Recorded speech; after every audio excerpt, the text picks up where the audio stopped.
check, I ran on my bag, I did what I did, yeah. Ran in my check, I ran on my bag, I did what I did, yeah. And how good they judge me, oh.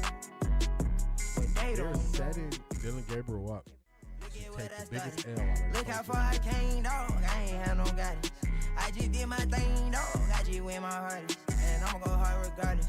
Yeah, I'ma go hard regardless. Yeah. Ran in my check, I ran on my bag, I did what I did. Yeah. Ran in my check, I ran on my bag, I did what I did. Yeah. And how good they judge me, oh. But they don't know.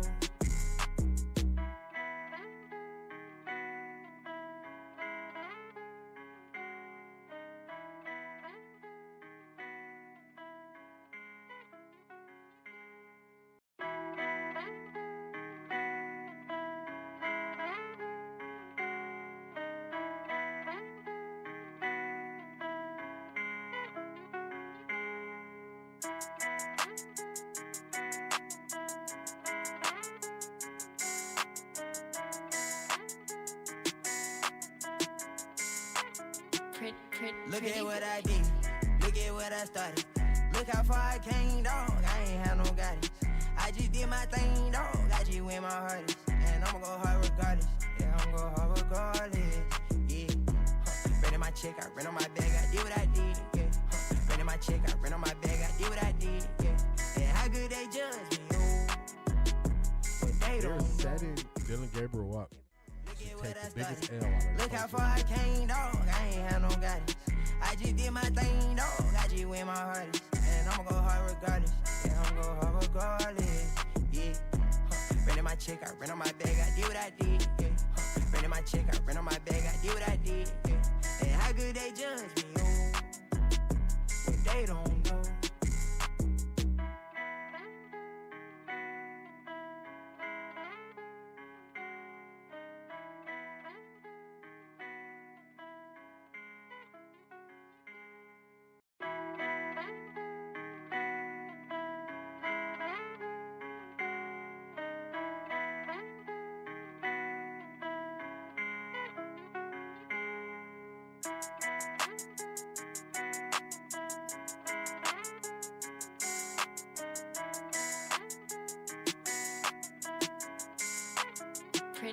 Look at what I did, look at what I started. Look how far I came, dog. I ain't had no guidance. I just did my thing, dog. I just went my hardest. And I'ma go hard regardless. Yeah, I'ma go hard regardless. Yeah. Ran in my check, I ran on my bag, I did what I did. Yeah. Ran in my check, I ran on my bag, I did what I did. Yeah. And how good they judge me, oh. But they don't know. Setting Dylan Gabriel up. Look at what I The biggest started. L already. Look how far I came, dog. I ain't had no guidance. I just did my thing, dog. I just went my hardest. And I'ma go hard regardless. Yeah, I'ma go hard regardless. Yeah. Ran in my check, I ran on my bag, I did what I did. Yeah. Ran in my check, I ran on my bag, I did what I did. Yeah. And how good they judge me, oh. But they don't know.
Off the Record D merch was created as an extension of the community that grew around the podcast, the live streams, and the conversations that happen every day. The designs are inspired by real moments, real reactions, real stories that represent the culture around the game and the mindset behind building something from nothing. Each piece reflects the growth of the brand, the supporters who helped shape it, and the journey that's still in progress. This isn't just clothing. It's a way to represent the era, the community, and the belief that consistency, creativity, and hard work can turn a small idea into something lasting. OffThaRecordDee merch stands for the grind, the supporters, and the legacy that we're still building.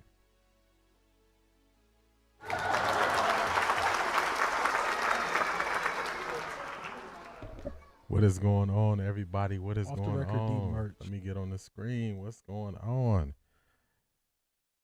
Hopefully my sound is good. Wrapping up sound check on my end. How y'all feeling today? How y'all feeling? Make sure I get this sound good. Let's see. All right, sound check is good. Sound check is good. Let me shut this down so I'm not distracted with that playing in the background. How y'all feeling? Hopefully y'all had a wonderful weekend. I had a great weekend. Got a lot of work done. Got a lot of things done. And on to another week. On to another week, everybody. This week we got the NFL draft coming up. Remember, towards the end of the week, streaming will be. We're not subtracting any streams. We're adding 3 streams potentially. NFL draft is going to be Thursday night. So look for us to live stream the first round on Thursday night. We'll be live streaming Friday evening for, I believe it's the 2nd to 4th round. I think I got that correct. And then we'll see how we feel about Saturday if we'll be live streaming on Saturday too. So big things are going. Big things are going this week. So definitely you want to tap in. You want to subscribe and be ready because we're going to enjoy ourselves this weekend watching the draft, seeing what Andrew Berry and the Cleveland Browns put together for this upcoming season. We're going to get to it. Got a great stream for y'all today. I believe y'all going to enjoy it. This is more of a throwback style stream because the NBA playoffs have started. We're going to get to the playoffs. We're going to get to some football. We got some funny things happening on the stream today, so hopefully y'all enjoy it. But we're going to do like we have to do. We're going to greet everybody in the chat. As we're going through and greeting everybody, make sure you hit that like button. Hit the like button for me while we're greeting everybody. All right, my chat is good here. I'm trying something slightly different with my chat. Something slightly different. So hopefully everything works out. Shout out to Selmo for the first one in the box. Here we go, Brownies. Here we go. Woo, woo. Here we go, Brownies. Here we go. Woo, woo. Here we go, Brownies. Here we go. Woo, woo. Here we go, Brownies. Here we go. Woo, woo. What's going on, Selmo? Welcome in. Good morning to you, D. Let's get ready for the war room this week. 100. I'm ready. I'm ready for the draft to be here. I'm ready for the Browns to really hit the field. We got Todd Monken speaking tomorrow, 12:45. I won't be doing the live stream, but I'll probably be in the live chat for the Cleveland Browns. I think I might do that. I had some fun doing that last week during AB's presser. So tomorrow is just saying Todd Monken, and it's also saying some players will be available. So we'll find out tomorrow, I guess, who those players are. But I believe that's what I'm going to do. Shout out to Black Pearl. Black Pearl was there. Shout out to Jay Nicole. So definitely saw some familiar names over there. So that's what we're going to do tomorrow. That's what we're going to do. All right, let's keep it moving. Good morning, Tika. How you doing today? I don't think he went to school nowhere. If he went to school, he didn't learn nothing. He didn't learn nothing. All right, so I think we updated on there. There we go. Top of the morning, Black Pearl. How you feeling?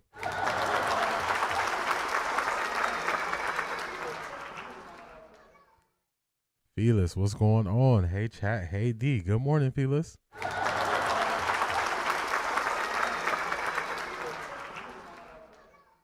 Zedric, my dog, what's going on? Cole, you stupid. Let's do this one for you. Nah, that ain't it, y'all. Nah, that ain't it, y'all. What's going on, Zedric? Shout out to you for being here. C. Brown Ron, good morning. How you feeling?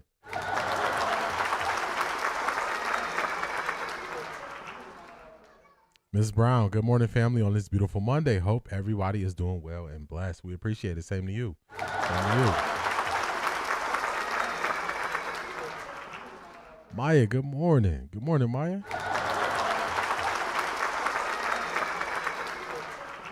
Good morning, Joanna.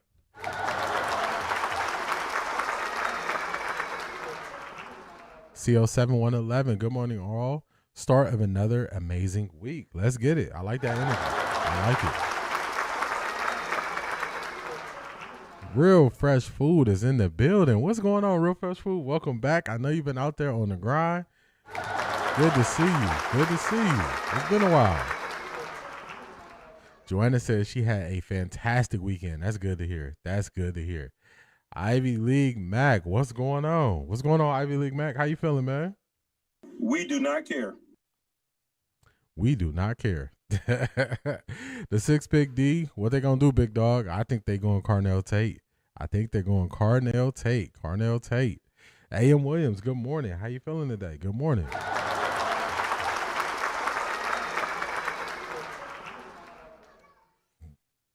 Zedric, you are right. It's been a minute. It's been a minute since I seen Real Fresh Food. Saw her part of the replay gang. She been putting in work. She's been working a lot, so definitely good to see her. Definitely good to see her. Off the record, D in chat, where we come for the sports but stay for the vibes. So excited for the draft this week.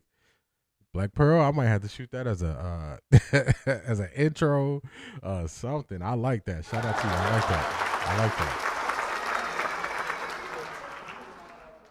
I like that. Maybe a transition. Brent, what's going on? Can I get Can I pet that dog? Can I pet that dog? Buenos dias. Buenos dias, Brent. What's going on, man? How you feeling, man? What's going on, Brent? What's going on? I heard the Browns are fielding offers to move back in the first round, meaning no Todd Simpson for those who cannot listen properly. Their ears don't work, Ivy League Mac. Their ears don't work. I don't know what it is. Their ears don't work, man. Their ears don't work. Key Mathis, what's going on? Hey, what's good? Off the record fam. I just crept in and the like button looking kind of scarce. Tap the like button. Let's run up the numbers. Run those numbers up, y'all. 45-47. Run them numbers up. Run them numbers up. All right, let's see. How far back am I? Asante, what's going on? How you feeling, man? What's going on, Asante?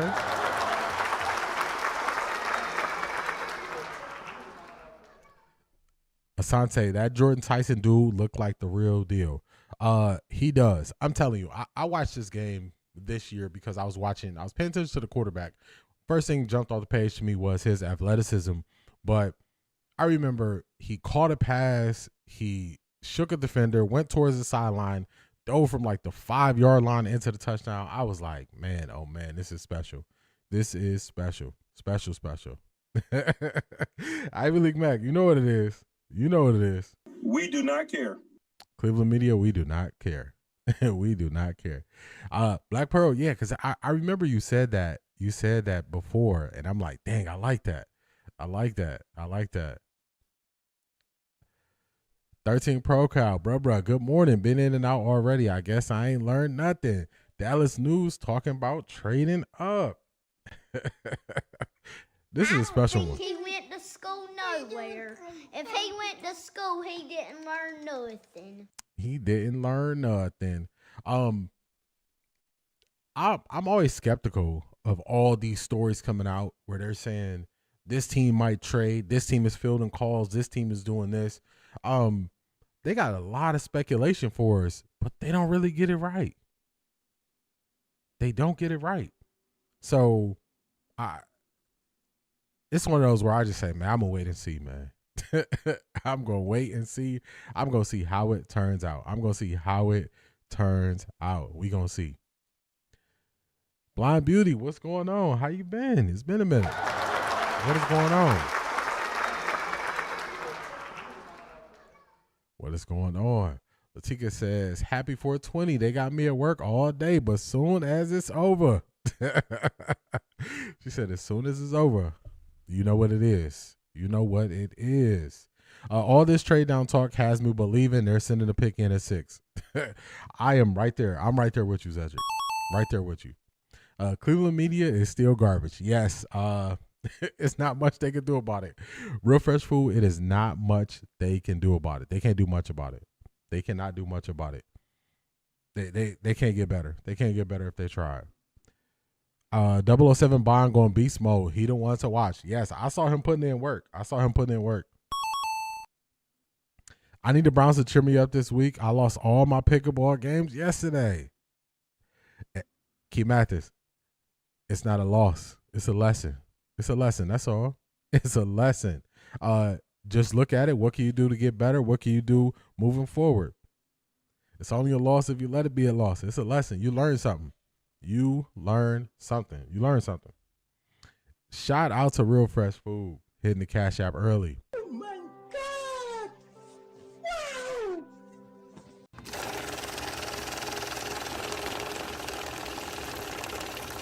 I got money.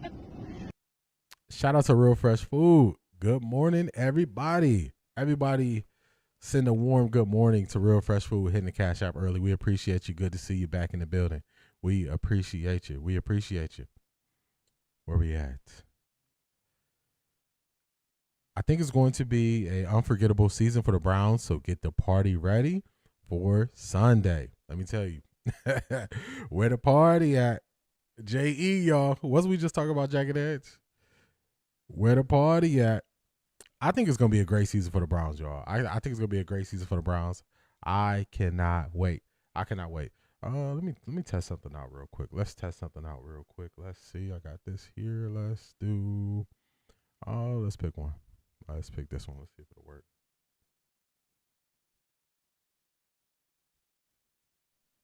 All right. I'm going to worry about it. Let's keep it moving.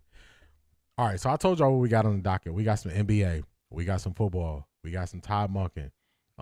We got a lot on the docket today. I'm going to show y'all a little bit more about Carnell Tate and why people are so excited for Carnell Tate. So just lock in, pay attention, enjoy yourselves. I'm going to keep you entertained for a couple hours on this Monday. I'm feeling good. Hope you're feeling good. Let's get to it. All right, let's start off with this, y'all. I'm a person that I could go back to motivation if it makes me feel a certain way or if it sparks something in my mind. And every once in a while, I just go back to this Muhammad Ali because it just always sparks something in me. It always sparks something with me. Hold on. We got a question. D, what do you think about the Bengals trade? I'm surprised. I'm surprised because the Bengals never trade out of the first round. They've had a first round pick for about 30 straight years. They've had a first round pick. They are improving their defense, so I think that's good. They signed him to a 1-year, $28 million extension. So they are hoping he can help stop the run and also force double teams to free guys up on the outside so they can rush the passer. So I think the price was a little steep. Because he wanted out of New York. So I believe New York got the best of the deal because he wanted to leave. So I'll say that. And then the Bengals are really trying to maximize Joe Burrow and that offense's window. So I think the Giants won it, but I believe it's going to really help the Bengals, if that makes sense. So if I had to grade it, I would say the Giants get an A because they traded someone who wanted to leave, and then I would give the Bengals a B because they have to improve their defense. They have to. They cannot keep going out here not improving their defense. So that's probably how we're breaking down. That's how we'll break it down. All right, let's see. Vegas has the Browns at 6.5 games. I have them at 8+. Only loser Cleveland media thinks they will win less than 5 games. Yeah, I don't know what they're looking at. They're lost. They are lost. Remember, every game is 90% mental, 10% physical. That's a fact. Carnell's in an interesting spot. I'm seeing more people downplaying what he did with Jeremiah Swift as wide receiver 1 because he didn't reach 1,000 yards. Man, they're crazy. Crown Woman Collective, what's going on? How you feeling? The Bengals were thinking about Shador when they made that trade. Yeah, because they got to improve that defense. They also signed a safety. So they've been working towards improving that defense, and that's exactly what they needed. That's exactly what they needed to improve it. Some Falcons fans are clueless at this point. I was chatting with my neighbor. He said, we got Tua. He said it like they won the lottery. Oh, shucks. Oh, man. Polo Tink, bless his heart. Bless his heart. He got the right energy. He got the right energy, but man, oh man. Man, oh man. Oh man. Do y'all think the Giants will be a team to watch this year? I don't think so. I think that Jackson Dart has to learn how to protect himself, and the longer it takes you to learn how to protect yourself, the harder it's going to be for you. So he got to be able to protect himself. Detroit Gemini, good morning. Good morning. Great morning, Off the Record family. It's draft week for Shador to find out who his new squad will be so they can get to work. That's a fact. I'm ready for them to get to work. I'm ready for him to get to work. I'm ready for him to hit the grass. I'm ready. You hear about the rumor of D-Hop coming to Cleveland? Yeah, I saw that on the arena, Gridiron the Arena. Rashad McCants was saying something about that. I saw that and I was like, okay. We went through all the receivers and who I would go after. I'm going after a young receiver myself. I'm not going after an older receiver if I am, but I care more about what we do in the draft. Maybe Maurice will be right and they'll bring in a vet so they have a vet in the room. But I think if you have strong coaching, I think the veteran leadership is less important. But when you have passive coaching like the Browns have had, they really needed that veteran leadership. So if he comes here, I'm going to root for him. I just don't know if it's going to move the needle. I don't know if it's going to move the needle. I don't know if it's going to move the needle for me. Our Jizzle, what's going on? Good morning, chat room and Off the Record D. I can't wait until this draft is over. Content creators have literally... Our Jizzle, man, oh man. I remember I was saying something passively, like one time not passively, but it was just something that came to my mind. I was saying in the off season, you get to see who is creative and who is not creative when it comes to content creation. So for me, I always try to keep y'all entertained, and I know everybody is not able to do that. So they running back the same story. Say, hey, get it how you live, man. Get it how you live. I think they'll be average. Nagy will make Dart uncomfortable. Yeah, he gonna force him.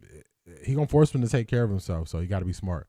How do you feel about Jamad McCoy? Why does that name sound so familiar? Jamad McCoy. Let me look at it. Let me look up. I think I know who that is. Let me look it up. I don't want to be thinking of the wrong person here, Brent. Tua needs to go on and retire before he does some irreparable damage to himself. Yeah, he's still playing, and he's been doing a little bit better with trying to protect himself. But he wouldn't be the future for me. He would not be the future for me.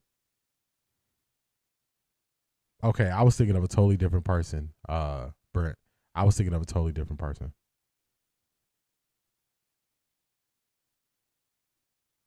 All right, I'm looking at his stuff from the combine. Yeah, I was thinking of a totally different person. I thought I was going to get it wrong. That's why I didn't say anything right away.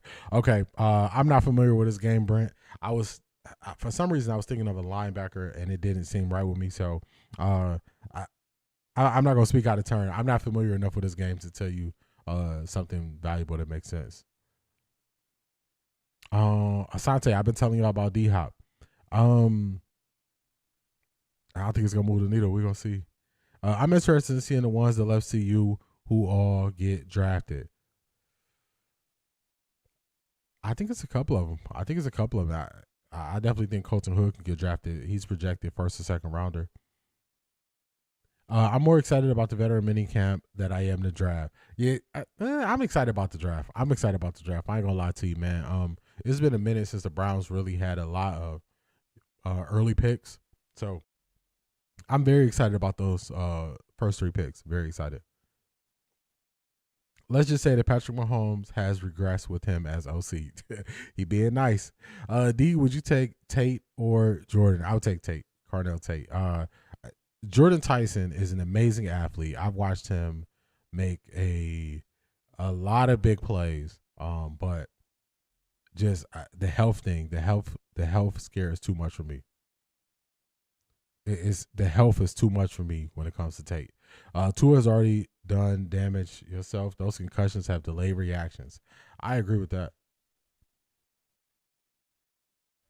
I'm just learning about McCoy too. A couple mocks have us taking him at 24. Brent, I don't understand why they believe we would take a cornerback that high. We already have Tyson Campbell, who we just traded from Jacksonville, and he is under contract. We also have Denzel Ward under contract. Denzel Ward probably looking to get an extension here after next season. So I just don't understand why they're saying we use 24 there. It doesn't make sense to me. It just don't add up to me. I don't understand why they're saying we will go cornerback. Cornerback is not even the highest need on defense. So cornerback at 24 is crazy. It's crazy. I don't think people want to see the Browns do well. That's the only thing I could that's the only way I can sum it up.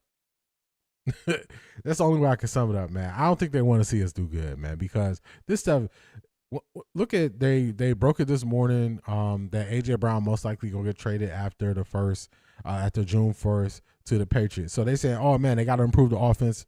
Everything is going towards the offense. You look at Joe Burrow, the offense is set. Now we got to improve the defense. They don't have them. They wasn't mocking them with their 10th pick to go take another receiver. This is the type of stuff they only do to the Browns and say about the Browns. It doesn't make any sense to me. Like, they got to relax, man. They got to relax. So the mock draft stuff, man, I just look like, man, I'm over this. I'm over it. I am over it. Craig, what's going on, man? How you feeling? How you feeling?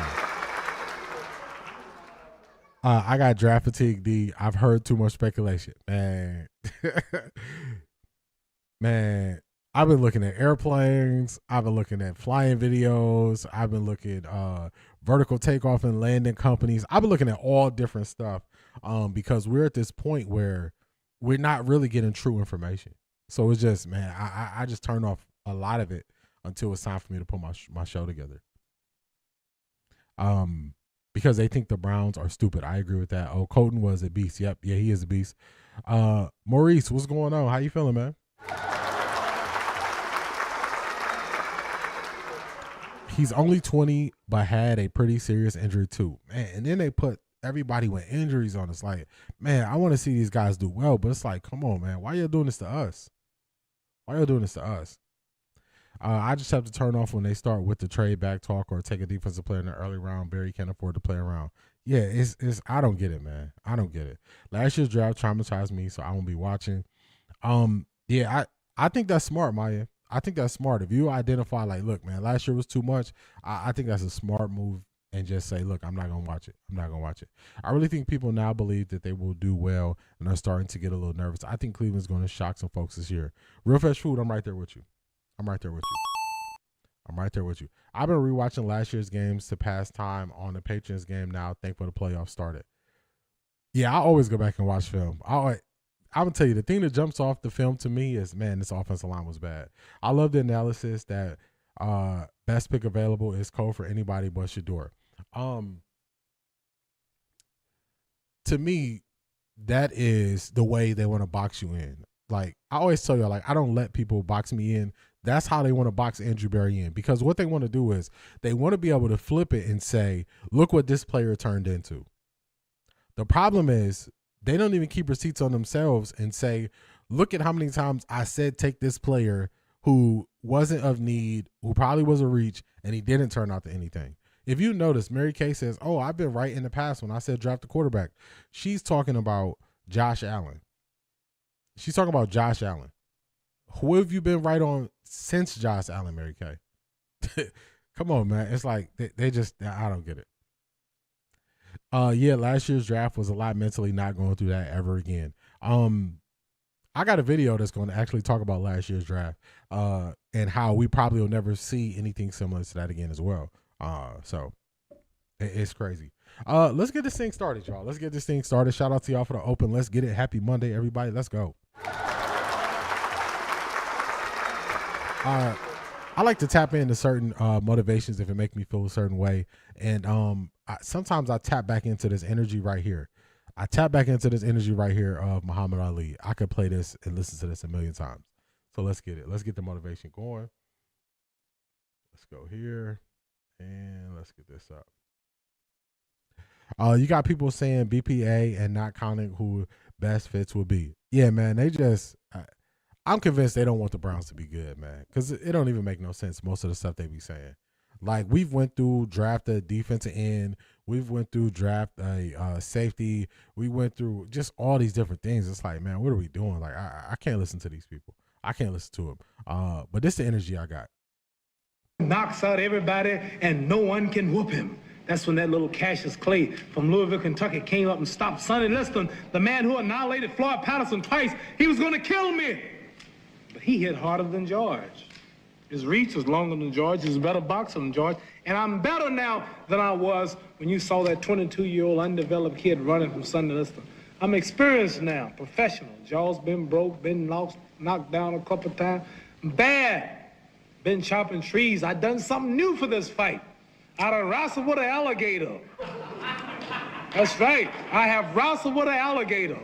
I done tussled with a whale. I done handcuffed lightning, throw thunder in jail. That's bad. Only last week, I murdered a rock, injured a stone, hospitalized a brick. I'm so mean, I make medicine sick. Man, dude. Bad. Fast. Last night, I cut the light off in my bedroom, hit the switch, was in the bed before the room was dark. Incredible. Fast. Incredible. And you, George Foreman, all of you chumps are gonna bow when I whoop him. All of you. I know you got him. I know you got him picked, but the man's in trouble. I'm gonna show you how great I am.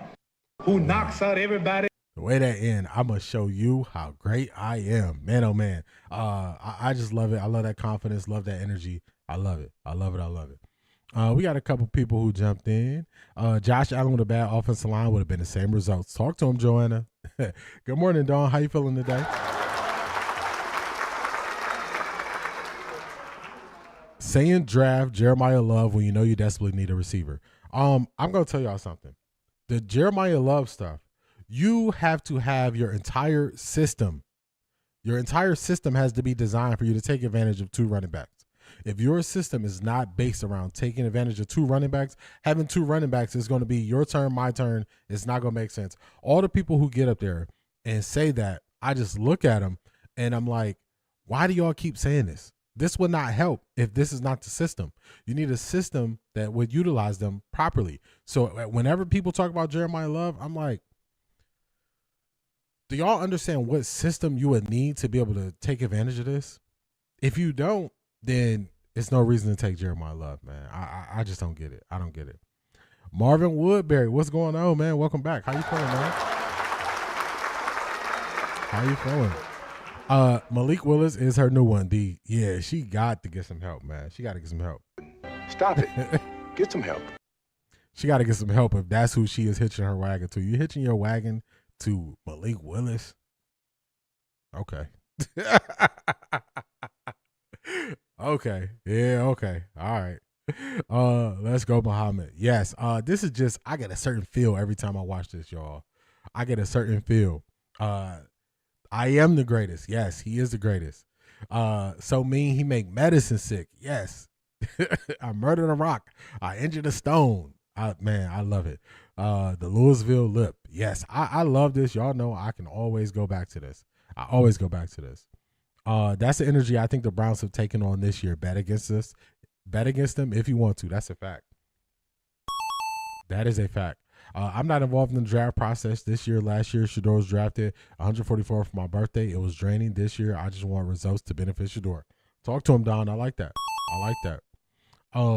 What is this newfound infatuation with Watson when he hasn't been good since 2020? Did you see the NBA guy on the reading show? I'm so confused.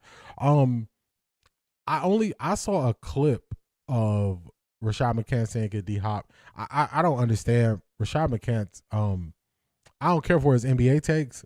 So when I see him, I can't watch the arena as much. I can't.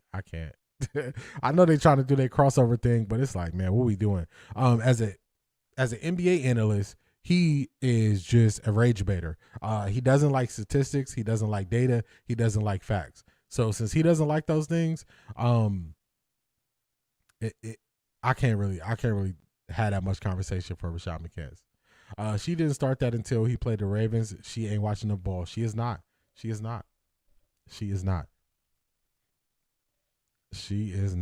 All right, let's keep this thing moving forward. So we got some NBA we're gonna get to. I hope y'all realize y'all are witnessing history. History is happening right before your eyes. We're gonna get to that. Let's talk about the NBA a little bit. So all we heard was this style of NBA play is not good. Nobody wants to watch it. The Raiders are down because of how the game is played. Well, Tessa, what is going on for when you get here? We're going to borrow this from you. Well.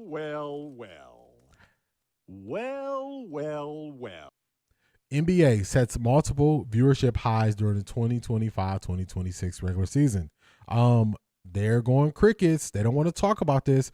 And the NBA put it right out in their faces, so they had to see it. Where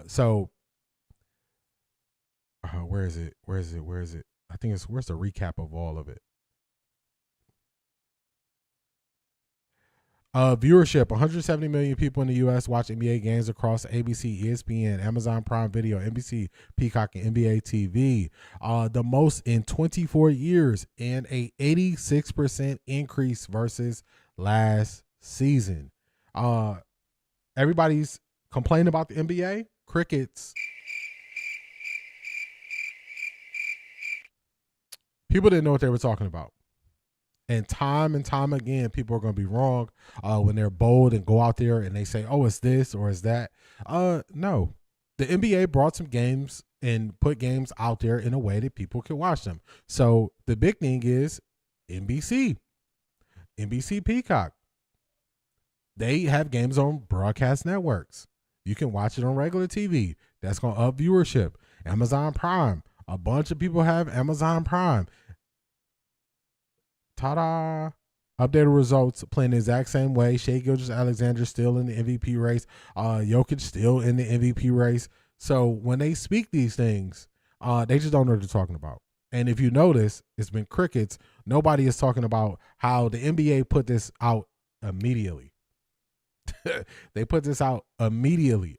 Like, hey, look at this. So, I just wanted to show this and put this out here for all the people who just crapped on the NBA the last couple of years only for it to have historic viewership. So those people got to go get their head out the sand. Let's switch to this view for this. Where we at? This is going to play into some of what y'all have already been saying. Where we at? Definitely hit that like button, y'all. Mary Kay must be on that stuff again. Yeah, she on something. She on something. Yep. Watch them say before week 1 they're going to be terrible. That's all they know, man. Sean hasn't even watched Shador play, so his takes are crap. That's why Akeem and Skip don't even bother to interject, waste their breath on him. Nope. I can't do it either. I can't waste the energy on you at all. What up, D? Back from work. Just hopped in. Donnie King from the Netherlands. What's going on, man? How you feeling today? How you feeling? Selma Fudd, you know what's go Cavs. We got the Cavs coming up. I thought I had the Cavs coming up next. Let's switch. I want the Cavs up next. Yeah, let's move this. Let's see. Yeah, I wanted the Cavs coming up next. So shout out to you, some mofo. We're going to get to this football topic later. Yeah, that football topic is supposed to be further down the line. Shout out to you, some mofo. Shout out to you. You reminded me to get this back in order. Let's go get it back in order. Get it back in order. So I heard people saying, oh, Evan Mobley got to do this. Evan Mobley got to do that. Oh, for the Cavs to win, James Harden needs to be in attack mode, not in assist mode, not facilitator mode. Well, good thing the people who said that were not the ones who put the game plan together for the Cavs, because James Harden was in facilitator mode. Evan Mobley was getting opportunities when they were feeding him the ball. He had a bunch of dunks. The defense was intense, and Max Strus was balling. balling. So the Cavs won. Shout out to Selma Fudge. You helped me get myself back in order because I knew I had NBA coming up next. D, I heard Todd Monken is high on Carnell Tate. I think that's a plus. I see they stayed quiet. Had Jay Gruden been spewing that garbage, they would have pushed back. Donnie Kings, I already said what's up to you. That girl Bree and KC, what's going on? What's going on, y'all? Look out for Brandon Ingram tonight. The way that Brandon Ingram said the coach wanted to use him was crazy. It was crazy. That's why he didn't have the best game or the most touches, because the way they wanted to use him was crazy.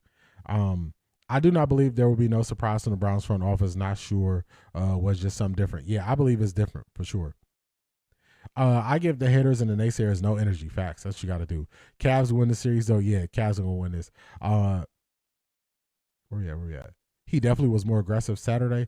He was more aggressive, but I think that, so in Cleveland circles, the people who cover the Cavs, the Browns, they've been just calling the Cavs soft for years, and they also been calling out Evan Mobley, saying Evan Mobley is not taking the next step. I need the people who say Evan Mobley is not taking the next step, I need them to go look at all the historically great power forwards and look what they were paired with. They were paired with a point guard who consistently fed them the ball, kept them in the game. That is what all the greats had. So Evan Mobley, when certain people speak on Evan Mobley, they act as if Evan Mobley is a quarterback. I would kind of tie that to a point guard for the football guys, because the quarterback touches the ball every play. That's essential to a point guard in the NBA. I would say a two guard is more like a running back.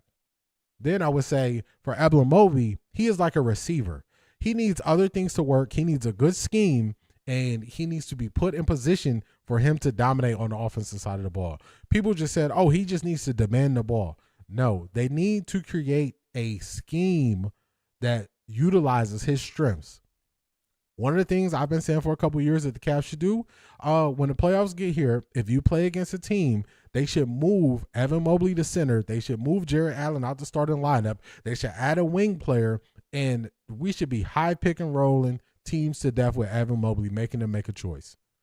So when people knock Evan Mobley, I just think, like, have you ever looked at what power forwards do? Power forwards have to be force-fed the ball for them to dominate, and people just look past that. But and all the soft talk, they got to stop calling this Cavs soft. That's just weak. It's just weak. It's a weak argument. And then you say, oh, well, what? How could they be? What would make them tough? And then they don't have no answer. It's like, come on, man, what are we doing? What are we doing? Donnie King, you're gonna like it. We got Carnell Tate coming up later on in the stream. I changed my profile picture to Carnell Tate doing the Shador after a touchdown. No AI, new Cleveland. That's a fact. All the Cavs are healthy this season, and that is a great thing. Talk to him, someone, for it. Talk to him. Art Jizzle, I think I saw his comment. Where to go about the Pacers. The Cavs never adapted to what the Pacers was doing, and people in Cleveland were so mad that we lost to the Pacers. And I'm like, did y'all not realize the Pacers were the number 2 team in the East based on record after the New Year hit last year? The Pacers didn't necessarily lock you down with defense. The Pacers ran you off the court, got you tired, and then they rushed your decision making. So they were very aggressive in that way. And people just couldn't understand how they beat the Cavs. But after game 1, I saw it. He reminds me of Chris Bosh. Very similar to Chris Bosh offensively. Defensively, way better than Chris Bosh, I think. Watch Carnell Tate highlight Minnesota against watch Carnell Tate highlights against Minnesota against Ohio State, # New Cleveland. Yeah, Ohio State's my favorite team, so I watched them all year. I watched them all year. Chris was tough, but people thought he was soft with the heat. I agree with that. I wouldn't move Evan Mobley to center. I will explain to you why I would move Evan Mobley to center. I would move Evan Mobley to center because when you run into issues, i.e. like the Pacers last year, when the thing that we needed to be able to do was to switch. We needed to switch every position. Jarrett Allen cannot switch all 5 positions. And then also Jarrett Allen on offense does not have a strong enough offensive game to force teams to defend him away from around the basket. So if you want to ever drive to the hoop, if you want to get Evan Mobley on the block one-on-one, if you have Evan Mobley and Jarrett Allen in, then you clog up the lane. So it instantly makes offense harder, and it also makes defenses harder when you can't switch. So if you go back to last year when the Cavs, when they went to a zone, it worked for a quarter against the Pacers, and it never worked again because they figured out where to attack the zone. In today's NBA, it's going to become a point where you have to switch. And when you have to switch, if you have a center who is not quick on his feet and can't guard positions 1 through 5, mismatch. Then on the other side, on the offensive side of the ball, when you have a guy who has no mid-range jumper, he can only score around the hoop, he's going to clog up the lane. He's going to effectively bog down your offense. So those are the reasons why I will move Evan Mobley to center, depending on matchups. I will move him to center. If you just look at how the Cavs have lost, look at what teams have attacked. Look at where they've attacked, and look at when our offense is bogged down. So, It's a method to the madness. Giannis kind of disrupted what they expect you to do as a 4. He did, and everybody's not going to be Giannis. And also, look at what happened when Giannis was young in his career. When he was young in his career, Jason Kidd used him as a point guard to make him more versatile. I'm from Deion as a kid, casual watcher, but after Kaepernick, I wasn't only watching college football. Tyrese Halliburton was in Vegas this weekend hanging with the WWE wrestlers. Yeah, he has something going on. Prayers out to Halliburton. He has something going on with nerves in his face, and hopefully he gets better. Let's hear from Evan Mobley. For max playoff max, right? He had 24 points tonight. That's a playoff career high defensively. He was guarding power forwards. What does he mean in a stretch like this, in a series like this? Yeah, he's going to be big for us through this entire stretch, this entire run. He's just dynamic in every way.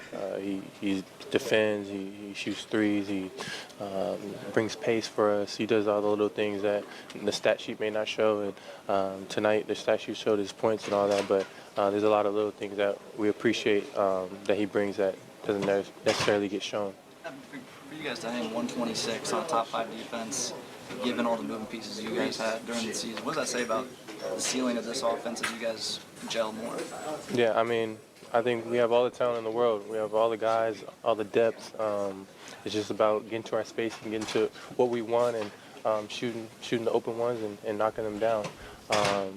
Other than that, it's really just on us and getting our space and playing how we know we could play. You talked about Here we go. This is Cam Justice with the question right here. About setting the tone, regardless of an outcome in a game one. What makes this first one so important for a team? It's the first game. You kind of have nerves. You're thinking about it all week and stuff like that. So you want to come out and have a good show in the first game. Always, and it's always good to be a home team as well. And I think the crowd helps us a lot. And I mean, Cleveland has the best fans in the league, so that kind of helped us push all the way through to the end. And we just played a complete game tonight. So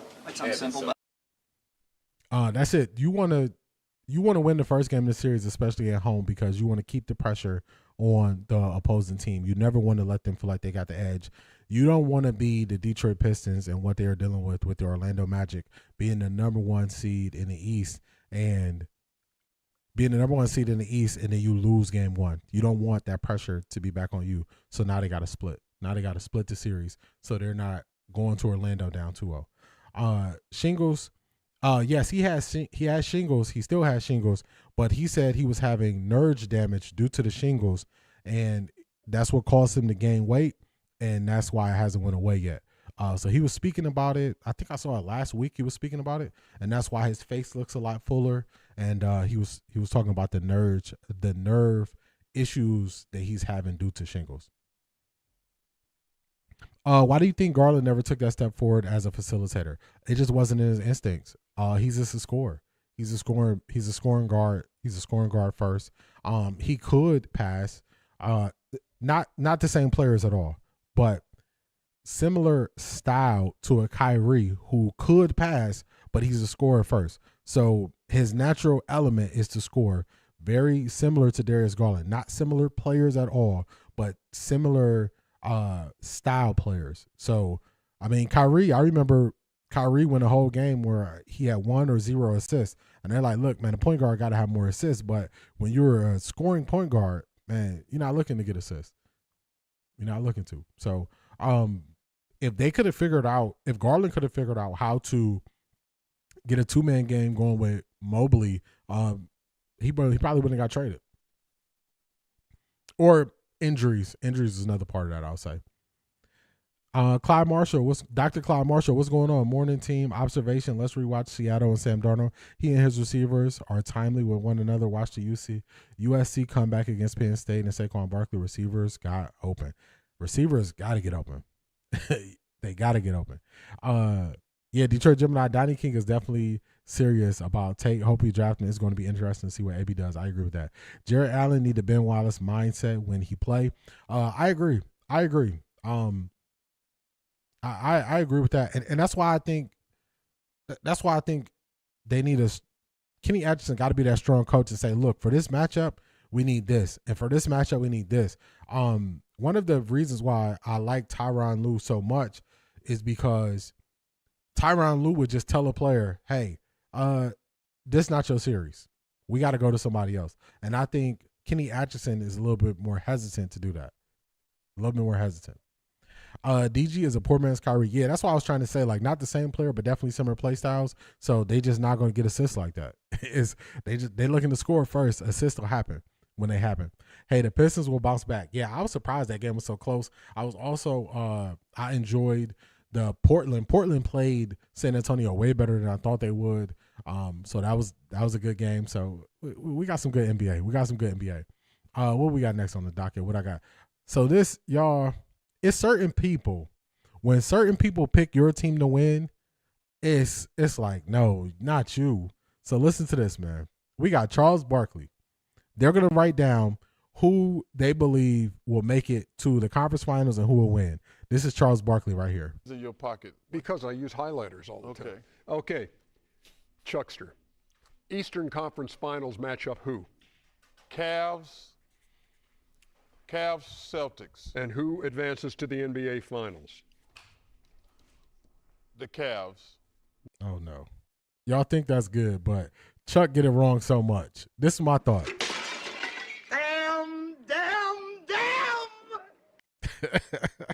You do not want Charles Barkley picking your team to win. He is very great at picking who's gonna lose. So seeing him pick them, I was like, no, no, don't pick my team. Pick another team. Pick somebody else. Pick the Celtics. Pick Orlando. Pick somebody else, man. Don't pick the Cavs. Charles Barkley. Don't pick them. Don't pick them. Yes, he's a jinx. He's a jinx.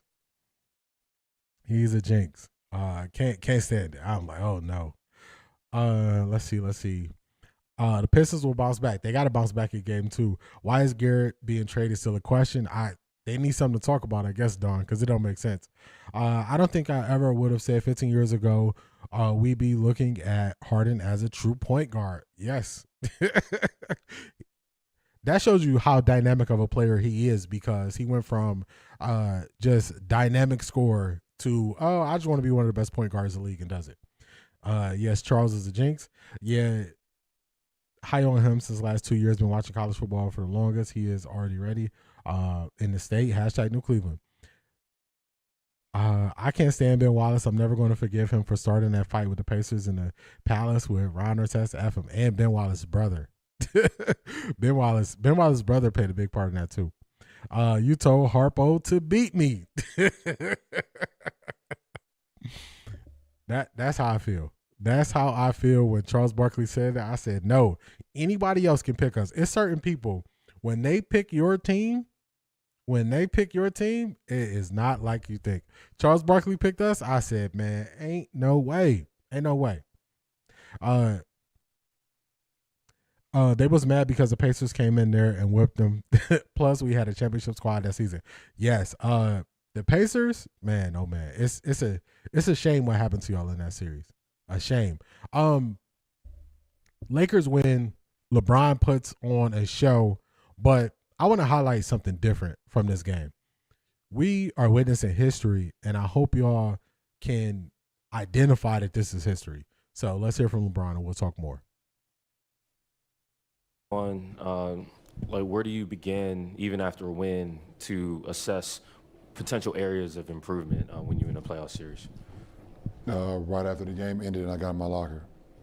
I'm already thinking about situations where we could have been better, thinking about ways I could have been better, putting us in position to be more successful, both offensively and defensively. We have a lot of room to improve. Things that we said that we wanted to accomplish, and some of the things that we did not accomplish tonight as a team. So we have a lot of room for improvement going into Tuesday. Hey, Bron, is it kind of crazy that of all the superstars in this series, that the lone one standing was the one in year 23 tonight? I don't know. There's a lot of crazy things that's been going on this year, for me. I was on the floor with my son, like in a playoff game. That's probably the craziest thing that's ever happened to me in my career. It was just so cool to be out there with him and his brother and sister and his mom in the building and his grandma. That's just insane. My mom get to watch her son and her grandson during the playoffs. That's crazy. That's what I mean when I say we're witnessing history. We are witnessing history. I don't believe we're going to see a father-son play together in the playoffs in the same game. I don't believe we're going to see that again. I don't believe we're going to see it again. You need so many things to go right. Like, first off, you have to come into the league at a young age, which LeBron did. Then you have to be dominant for a very long time, which LeBron is. Then you have to have a son early enough who also is good enough to get into the NBA. So this is something that people are going to talk about 100 years from now. 100 years from now, people are going to talk about this. So this is just very special. This is history right before your eyes. A lot of times you don't think about, man, that was very historic. I don't know if I'll see that again. But I'm pretty confident in saying we're not going to see this again in my lifetime. Now, maybe past my lifetime, we might see this, but in my lifetime, I don't think we're going to see this. And then also, all the people who said that Bronny didn't deserve to be on the court, where y'all at? Where y'all at? All the people who was calling LeBron out as a father, I'm pleading with you as a father. Stephen A. Smith, where you at? Channing Crowder from the Pivot Podcast, Bronny don't deserve to be on the floor with those guys. Where you at? See, I don't just pull receipts on the Cleveland media. No. It's everybody in the media who speaks on things. And the people I pull the receipts on the most are the people who are the most egregious when they speak on things. So the people who are the most dismissive of Bronny, those are the ones I'm pulling receipts on. Because now they're quiet. Crickets.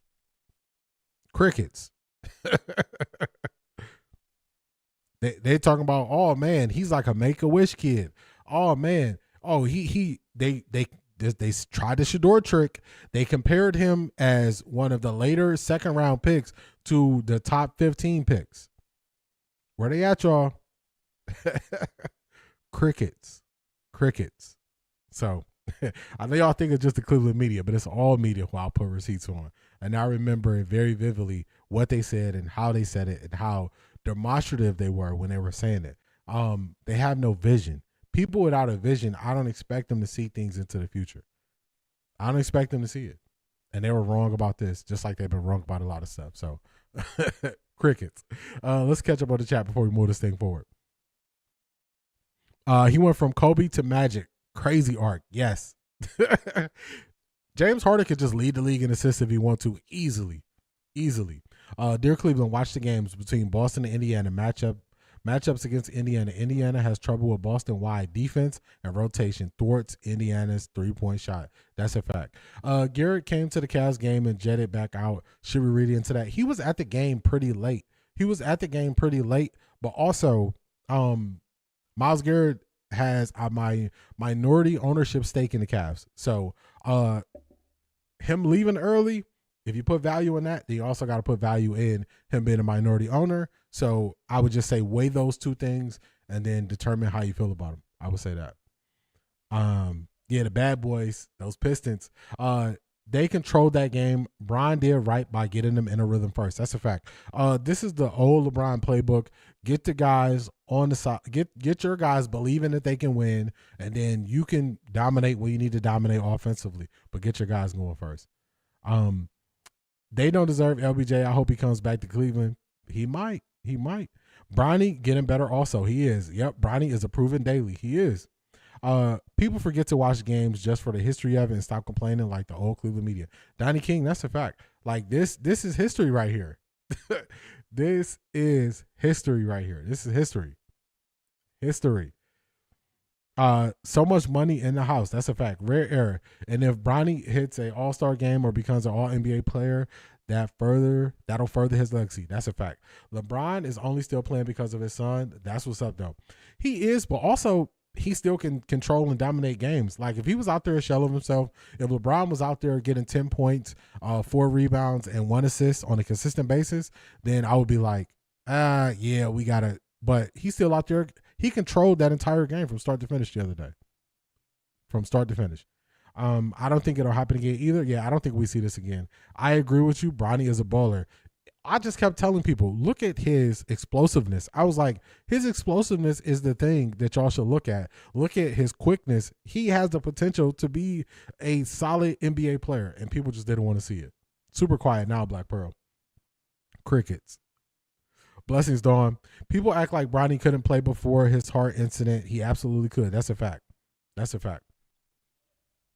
Same game, different folks. This is all about wealth, power, and envy. I agree. Hey, LeBron, my sons were hired without political qualifications. Donald J. Trump. I don't hear that nepotism word.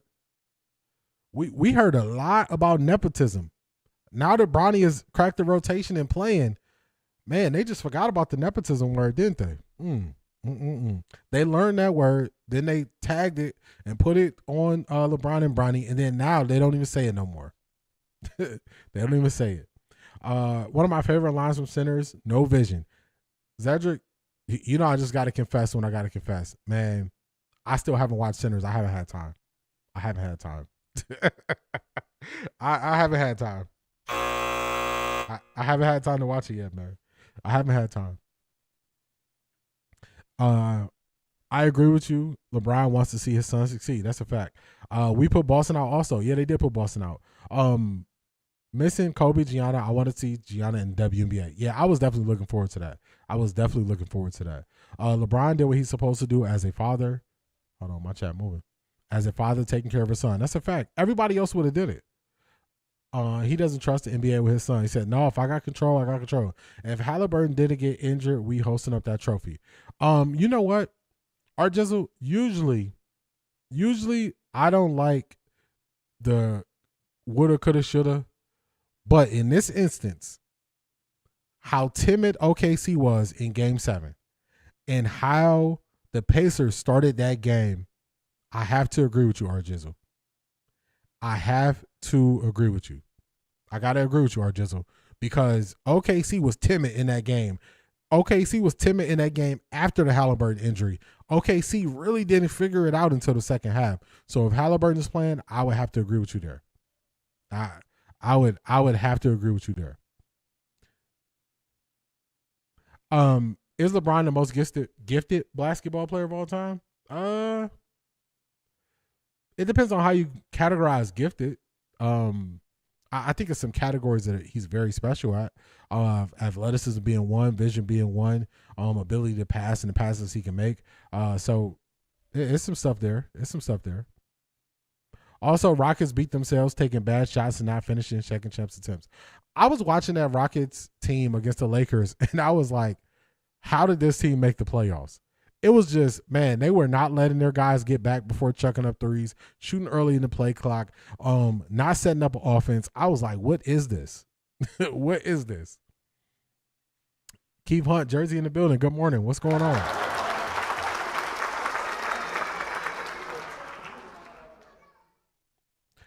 I'm out of America. I follow players. Michael Jordan got me into basketball.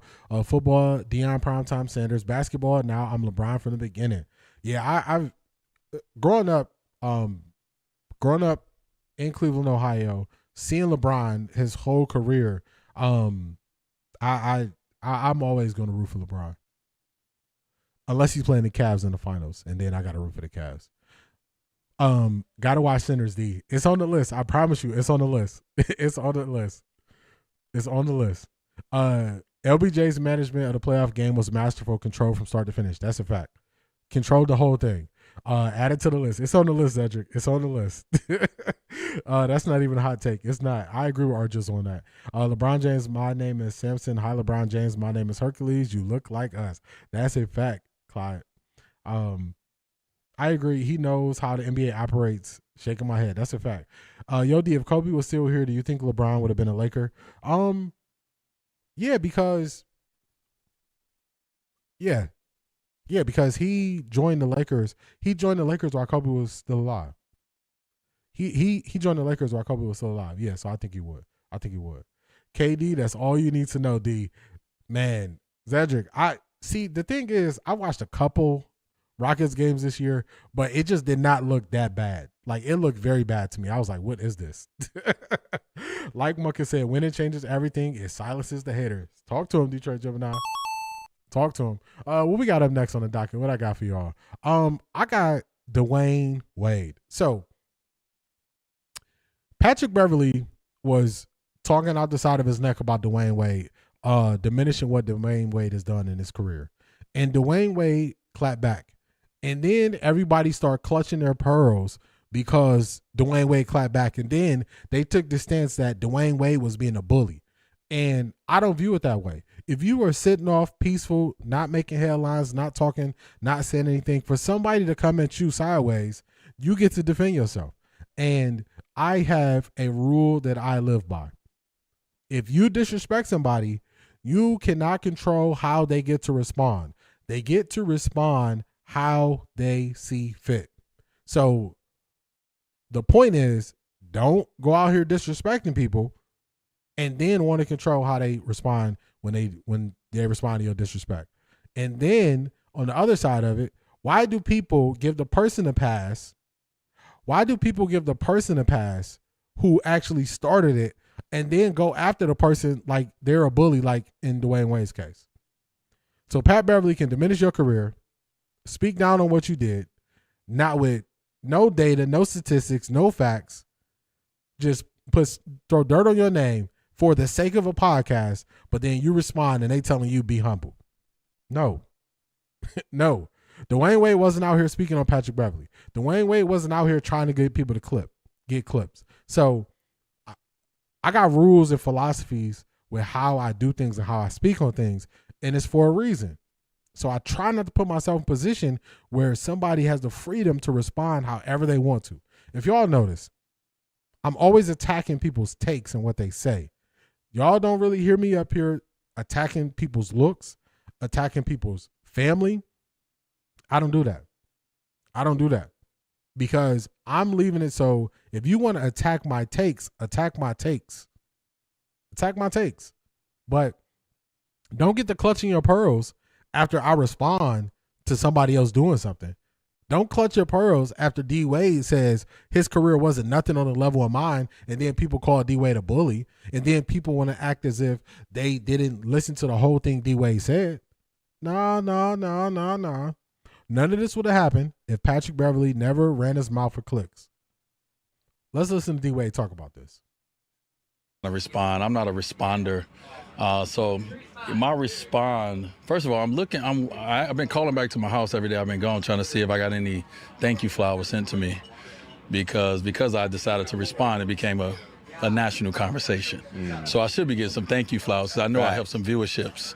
I know I helped some stations get some content to talk about. But one, man, first of all, it's hoop talk. And this is nothing personal. This is hoop talk. And if me and anybody want to talk about someone being better than you or I, we're going to talk passionate about it. We're going to defend our positions. And so I just so happen to be able to say a little bit about my own position. And it was just taking a moment and I'm tired of people playing on my name a little bit. You know what I mean? Like, I understand everyone has their favorites, and that's all great. We all do.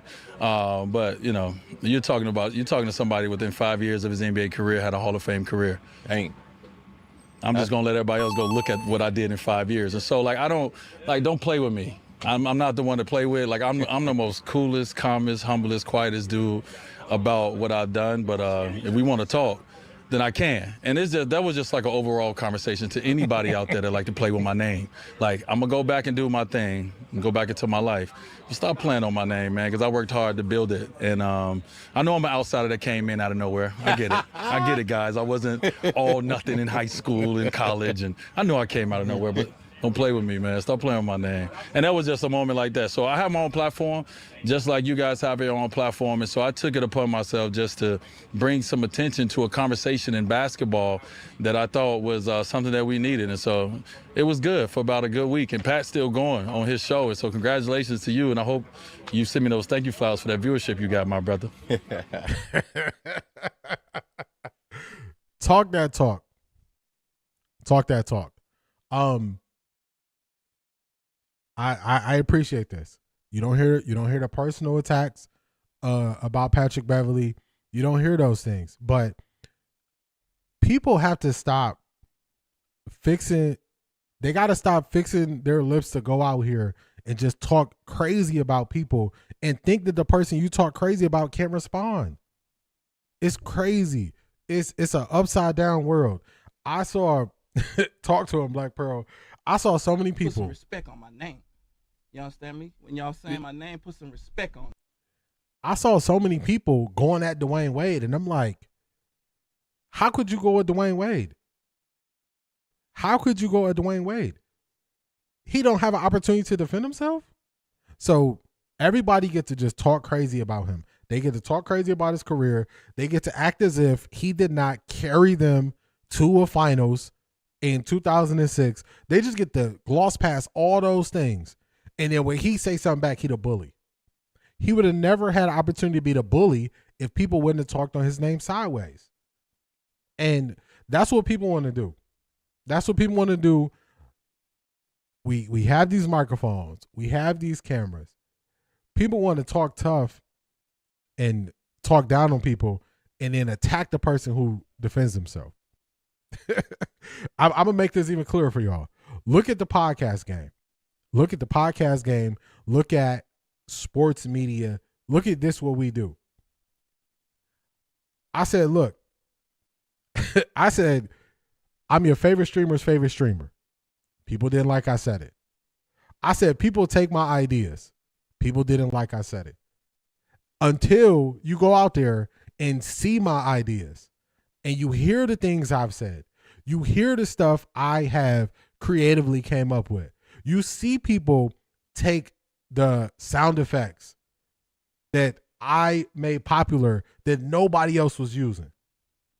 Everybody stay on that side when they switched up. You switched up, stay on that side, man.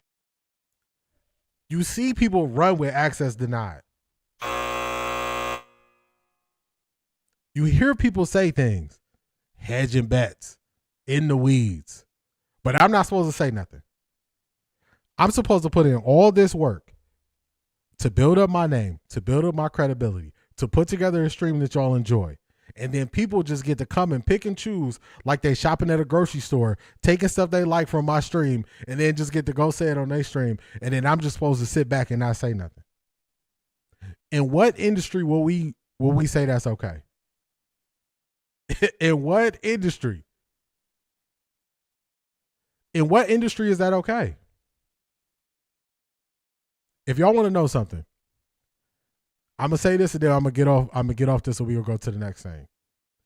I know that people have an interest in me doing collabs, but do y'all want to know what the best thing would be? If I encourage a thought, if I inspired a thought, if I say something that somebody enjoys, more than a collab, the best thing would be for people who watch and then go take it to their audience will be say, hey, you know what? I heard Off the Record D say this. That's where I got this from. That would be the best thing, the best approach for them to take. That would be way better than any collab I could do. So, I'm with D Wade on this. I'm not with Patrick Beverley. I don't care if Patrick Beverley is doing it for clicks. I don't care if he's doing it to push his podcast. I don't care what the reason is why he's doing it. You can't keep letting the losers try to make the rules. You can't keep letting the losers make the rules. If you're not creative, that's cool. But if you're going to steal from people, if you're going to talk crazy on people's name, when they get back and they want to defend themselves, then you just got to deal with it. You got to deal with it. So let me get off of that. But I got something else funny for y'all. This is what everybody does when you defend yourself. This is what they do. Clutch the pearls. What a sneaky thing to do. I had to throw it back big time for y'all. They out here clutching their pearls. Man, is he defending himself? Man, is he calling out the people? is he calling out the people that you know what I'm saying, talk crazy about him? Oh my goodness. Clutch the pearls.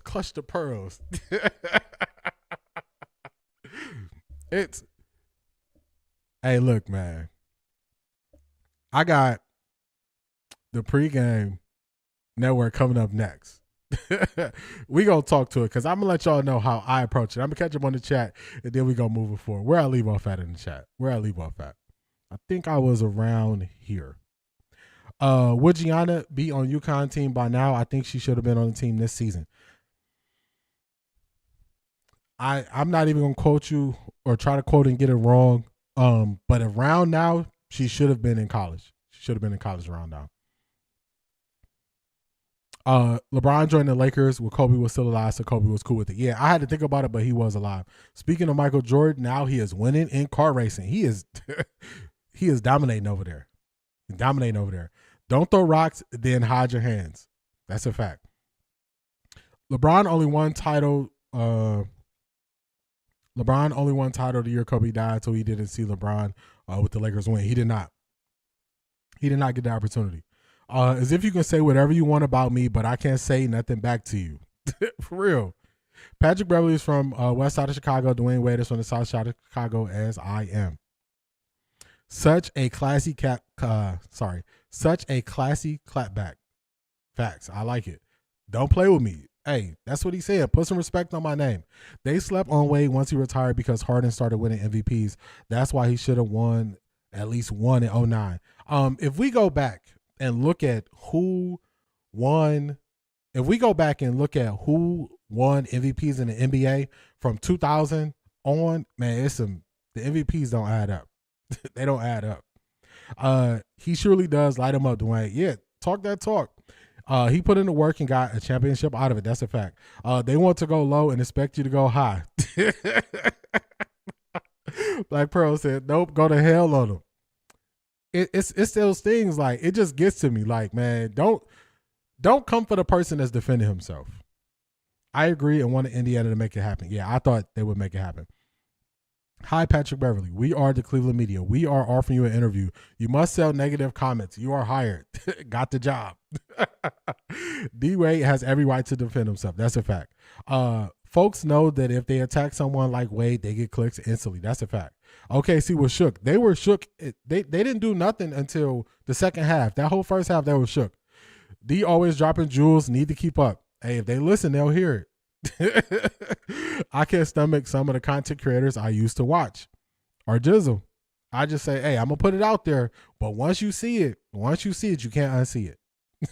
You cannot unsee it. Sleepy dogs don't always lay.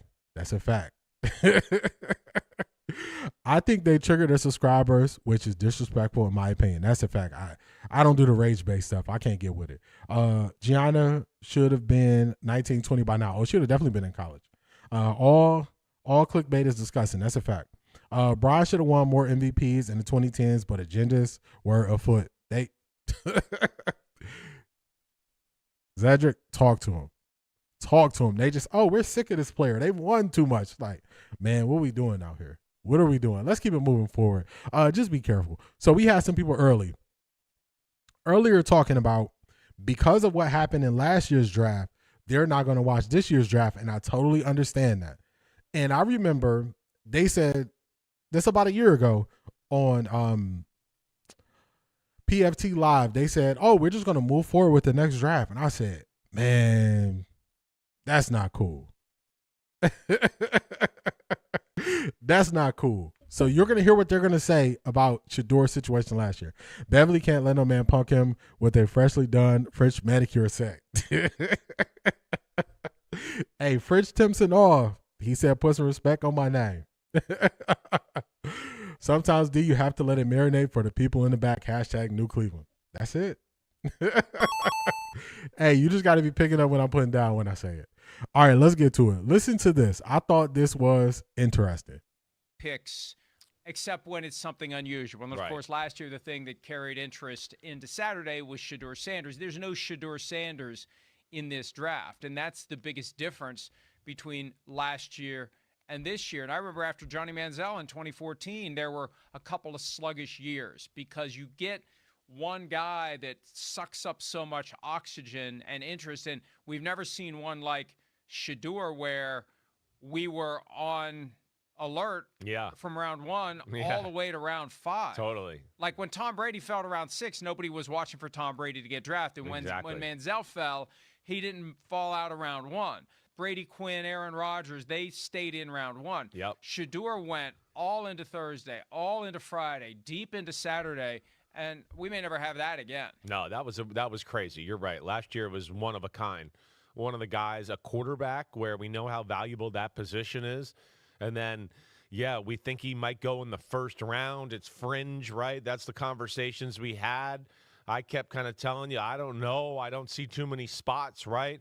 So, there was a little inkling that he could fall, but fall to where he did? Absolutely. Nobody saw that. And as we know, we talked about a lot, it was just an unusual set of circumstances because he is Shador Sanders and he's such a big deal.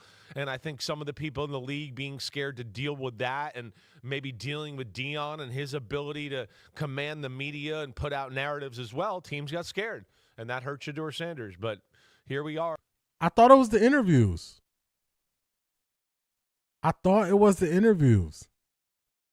thought he didn't have a strong arm. I thought he wasn't athletic.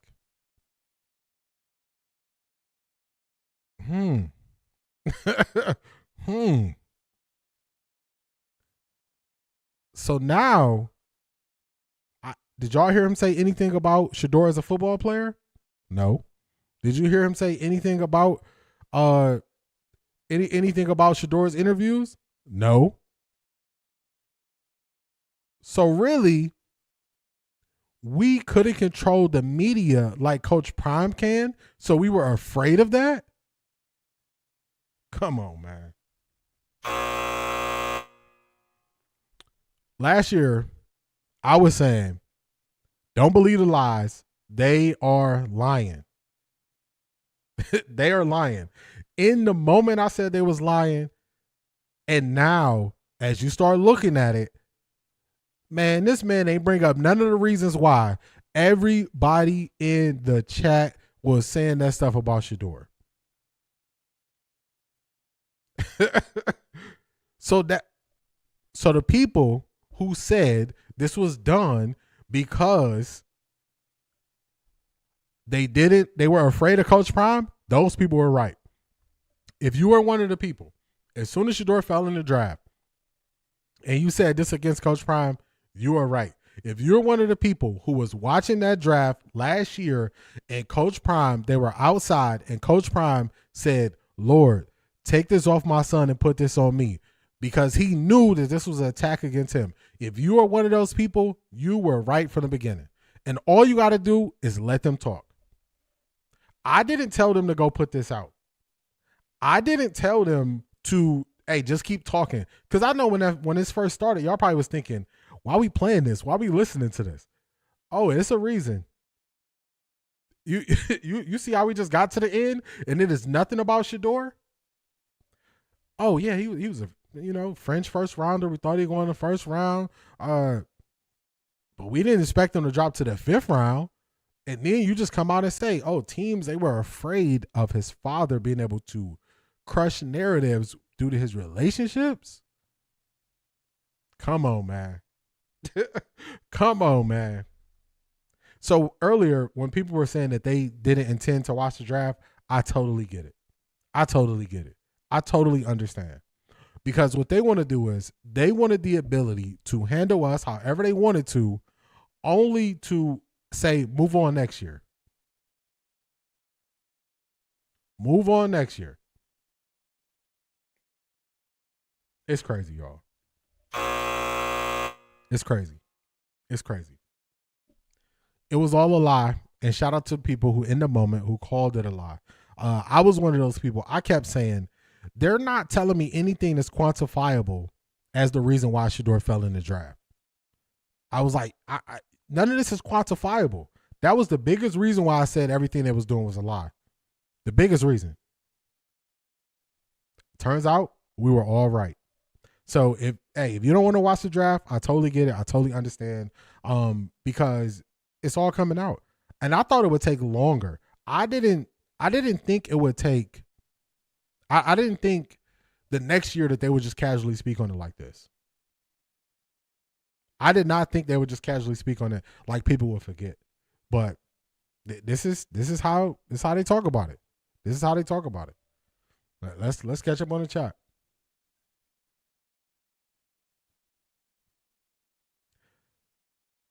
I'll listen to the stream, but I'm not watching the draft. I rely on the chat to give me updates. We got you, Maya. Definitely hit that like button, y'all. I'm watching a draft recap on somebody's channel, not watching the draft. They took the cake last year. They were tripping last year, and look what's coming out now. That was manufactured chaos surrounding Shador. It was. My method last year was I watched the first round and just kept up with the updates on X, the rest of it. So I get it. Nah, what was crazy was the manipulation that happened to take money from his name. Talk to him, Real Fresh Food. Lee said earth tone colors go better with Wayne skin tone. You wild, Arjizzle. You are wild. I watched all 3 days, Zed, and was in full depression mode. I was so tired. I was streaming on Twitch, and I think I was streaming on TikTok, and I streamed for the first night, the second night. By the time Saturday got here, I couldn't take it no more. I was drained. Oh, they telling on themselves this year. They are. Bull junk. Right. I thought it was all about Shador's attitude, inability to understand concepts. For real. Wait, why are they acting like Brady was projected to go in round 1? Even that meathead talking had him going in the first round. Talking casually, getting them caught up. That's a fact. A lie don't care who tell it as long as it gets told. That's a fact. No, they can't handle when Deion gets on TV and tells the truth about you. He's brutally honest. They can't stand it. A lie is hard to keep up with. That's a fact. These people are delusional. Make up your mind. I was going to go do that myself. That ticked me off. It's only good that Shador felt that low. Now Cleveland can build an offense, draft wide receiver, pick 6, and I forgive them easily. # New Cleveland. That's why I say Shador, when it's time to get paid, do not give them 1 cent off. I'm watching. Shout out to the women in the WNBA. Their salaries increase, but I'm seeing something that I'm not the biggest fan of, and I'm seeing these players take discounts to say we're doing this to help the team. Get your full bag, because when that team is ready to discard you, they will discard you. So to the women of the WNBA, y'all fought to get the bag. Get your full bag. Let the team figure out how we're going to fill the team and all this stuff. Get your full bag. You remember, the people who own the WNBA teams are people who own NBA teams. They are billionaires. Somebody who coming from making thousands a year should never be given a discount to the billionaire. So women of the WNBA, Get your full bag. That's the same take I have for Shador. Shador, when it's time to get paid, get your full bag. Get your full bag down to the penny. Get the whole thing. Don't go and say, oh, we going to, No. They got you for cheap already. Get your entire bag. Get the whole thing. Tell them you want it in Louis duffel bags. Don't stop taking discounts. Stop taking discounts for billionaires. Stop. Stop taking discounts for billionaires. So Shador, when that time comes, get the whole bag, nothing less. Nothing less. Nothing less. Don't keep giving these people outs. Wow, how the stories turn. So the truth is coming out. It had nothing to do with Shador's ability to play. Nothing at all. Nothing at all. Freddie Kitchen sending Todd a Pittsburgh shirt. Pittsburgh started a t-shirt. He don't want that shirt. He don't want that shirt. Why they keep bringing up the collusion so casually? Because when you let people talk, it's gonna come out. All while battling cancer, and they never apologize. Never apologize. We could easily go back and see Chris Sims say himself it was the interviews. That's a fact. I broke it down on my streams that he even said it was the interviews. I'm one of them people. I was sitting on that couch right by Shador in spirit. Yes, it was very draining last year. They said it so casually. It always the mediocre nepos that have issues with Shador. They always say stuff on their pods where they get no pushback. That's a fact. Then all the white commentators that kept saying Shador just needs to humble himself. I couldn't stand that either. I cannot stand it. People that doing things in the darkness, they show themselves under the light. We knew they were lying. That's a fact. Look how it's coming out, though. They saying it like it was just another walk in the park. Just normal. Straight dog whistle. D, I needed you last year. That draft was rough on me. I'm telling you, it got to the point that last day I couldn't even stream. I streamed the first 2 days. It got to the last day. I couldn't even stream no more. I was drained, like drained. They thought we fought about it. It was definitely an attack against Prime. That's a fact. I'm watching the draft till pick 6. It's no Carnell Tate. No need to watch further. Hashtag New Cleveland. Come on, Donnie King. Come on, man. At one point, one of the so-called analysts was asking if Shador can go back to CU. I was livid. It was crazy. I remember they said that too. Maya. They don't want, they do what they want. I would not watch the draft. I don't care at this point. Just hope the Browns get a wide receiver. They can catch the ball. Facts. How about the Giants fleecing the Bengals this week and getting picks 5 and 10? Yeah, or getting 5 to 10. That was crazy. I'm surprised they gave up so much. They definitely got, I would say the Bengals got what they needed, but the Giants won the trade. I can't lie, that draft did take a lot on me. Yeah, it was draining last year. TK, what's going on? How you feeling? The draft last year was very draining. What's going on, TK?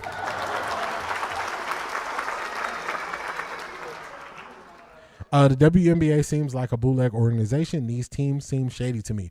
You know what it is, Maya? When the teams, not the teams. Well, when they collectively got together, when they collectively got together and started, they sold equity in the league. That was the problem. When they sold equity in the league, that's when they made a problem. They made a problem when they did that. Facts D, the W can afford it. Get your money. Get all your money. Let them figure it out on the back end. Yeah, I saw the salary increase in the WNBA. Get your bag. Get the full bag. Don't, man, you saving up 20,000 here, 20,000 there. You were making 70,000 as a number one overall pick. Don't go saving them no money. Get your whole bag. Get the whole thing. The whole bag. Don't let Shador win a chip on that rookie contract. Hey, he gonna get the whole bag. Yes, last year was draining. I was about to jump on board with the guy that was filing a lawsuit against the NFL for pain and suffering. For real. Shiloh streaming kept me saying last year. Shiloh definitely is the one who saved the energy. He saved the energy for everybody. He saved the energy for everybody. I don't know why that's coming up black. Let's take this down for a second. He saved the energy for everybody. For everybody. They got 2 years before they extend their first QB since Bernie Kosar. Get the bag too. Get the bag. You can see how big folks team welcome her. That's how you support your teammate. I like how the Aces, I've been watching the Aces stuff. The Aces is my favorite team. I've been watching how the Aces been talking about their rookies and showing them and all this stuff. That's what I'm a fan of. That's what I'm a fan of what the Aces are doing. Oh my God! Wow!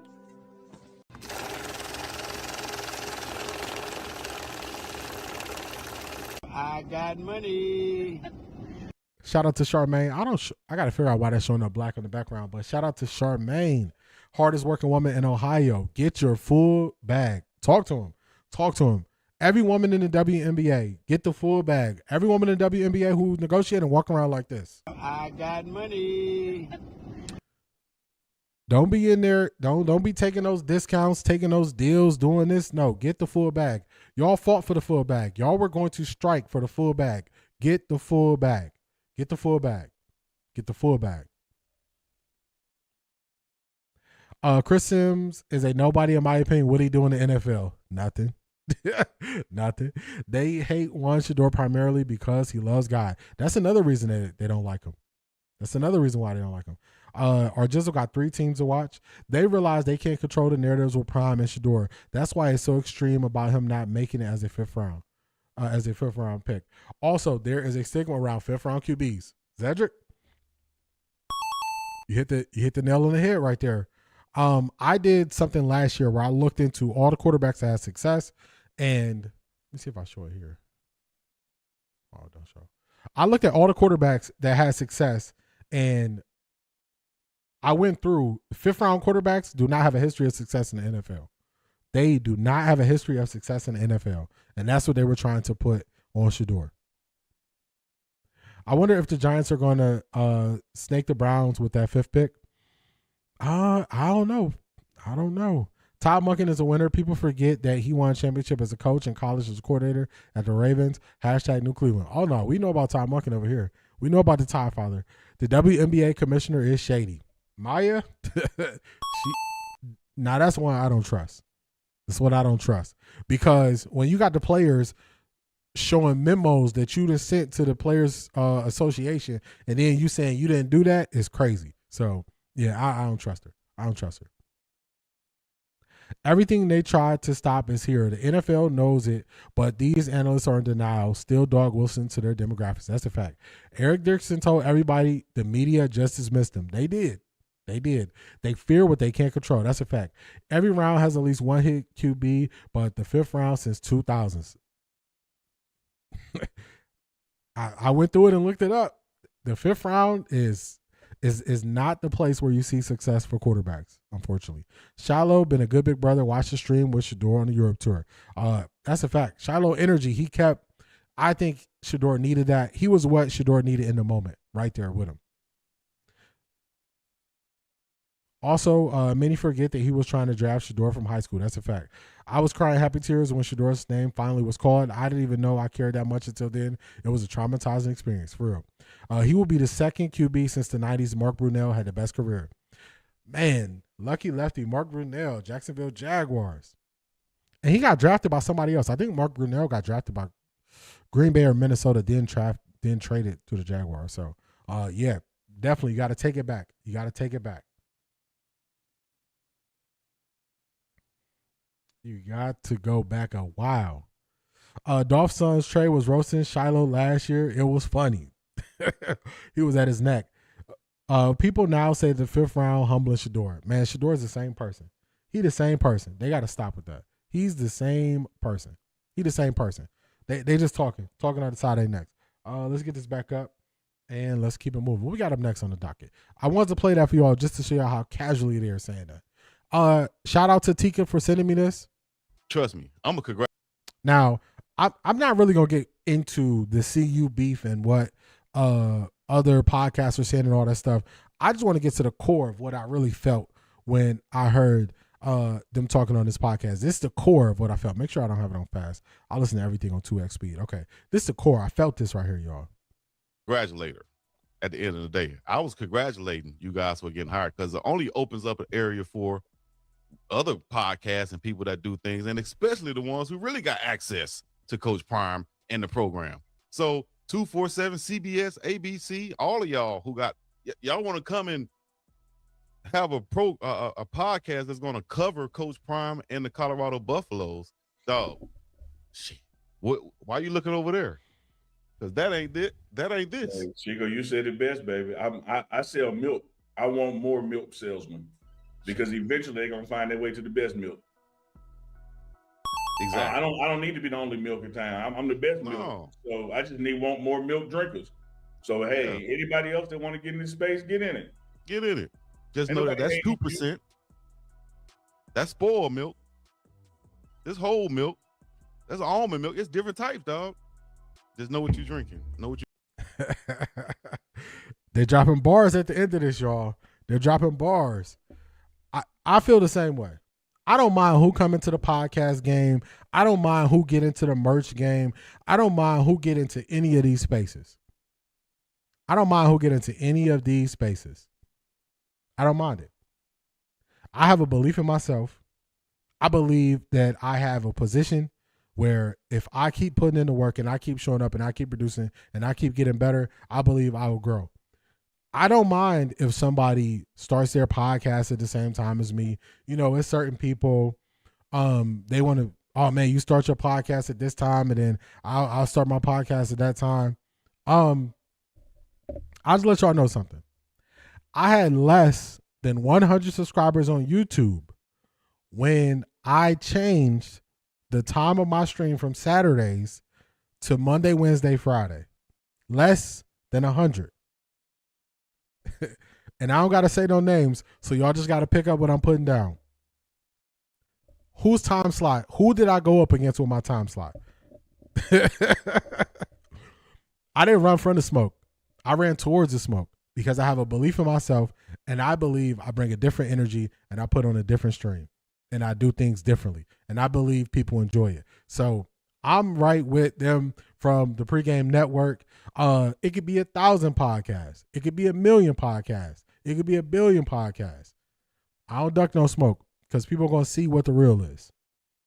And the cream going to rise to the top. So shout out to Tika for sending this to me.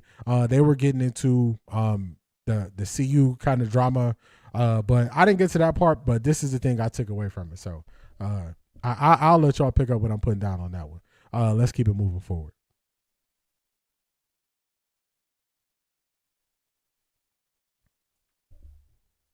Let's catch up on the chat. That's why I think the machine is putting energy behind Shador. They won't come out and say they wronged him. That's a fact. They can't come out and say they wronged him because that's an easy lawsuit. That is an easy lawsuit. So they'll never come out and say that. Guy got the last say so with Shador, and just because they don't believe in God doesn't mean he don't exist. Talk to him, Crown Woman Collective. Talk to him. Let him know, Unc and Chico. They let him know. I heard that. I said, I like that. That or they realize just how much of a cash cow he is. Like it or not, Shador moves the needle. He does. I hate that humbling junk. Confident black people don't need to be humbled. Everybody just has to deal with our brilliance and confidence and sit down somewhere. Talk to him, Real Fresh Food. Talk to him. Have several seats. Have several seats. What people don't realize is the thing that gets you in front of people is your confidence. The things that gets us on the microphone is confidence. The things that get you to start your own business is confidence. The things that get you to walk in rooms that nobody else has walked in before, that's confidence. So you can't try to take away the thing that got the person to pursue the thing that you like them for. The confidence is part of it. The confidence is one of the ingredients that's on the menu. You got to deal with it. It's just part of it.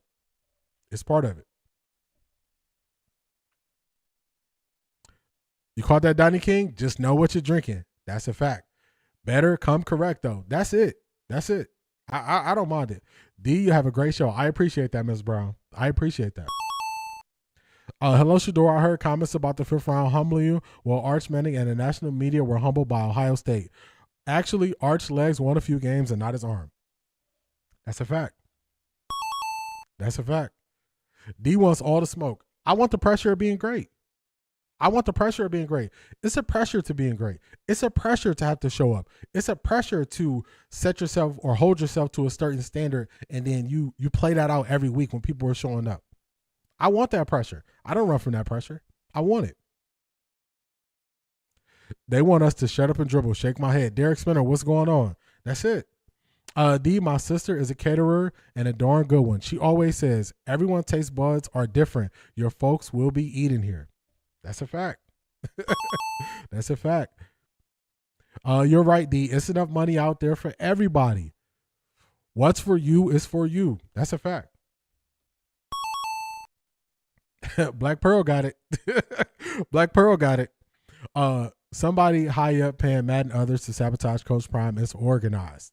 Yeah, they coming for Coach Prime. They're going to be very upset this year. It's all the XCU players that have a problem with Coach Prime. That's a fact.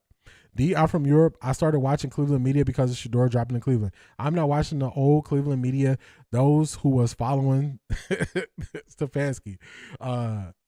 Specifically, hashtag New Cleveland. Talk to him. What's crazy is they want to use Shador as the face of the draft. They know a bag they missed out on. I was really disappointed in Seaton. Coach Prime got that Leo energy because those draft reviews was up last year. That's a fact. Jizzle said he done with Seaton. D, I'm getting the gems. I shared them. You never know who didn't catch them. That's a fact. Especially when you had Milk Toast, non-melanated Dart doing his best Shador impersonation, and there were no criticisms. None at all. Black man confidence scars some cultures, as we know. Deion quote, I apply pressure. Hashtag New Cleveland. That's a fact. Apply the pressure. Apply the pressure. The pressure don't get to you. Donnie King, I know you're going to like this. People want to know why everybody's so excited. Man, we got to go get Carnell Tate. Well, let's get to know Carnell Tate a little bit better. Let's get to know him a little bit better. If you're looking at New York, Cleveland's there, I would ask them, like, hey, what do you guys want me to run? I'll do whatever you want. There you go. For 4 straight drafts, Ohio State has produced a first-round wide receiver.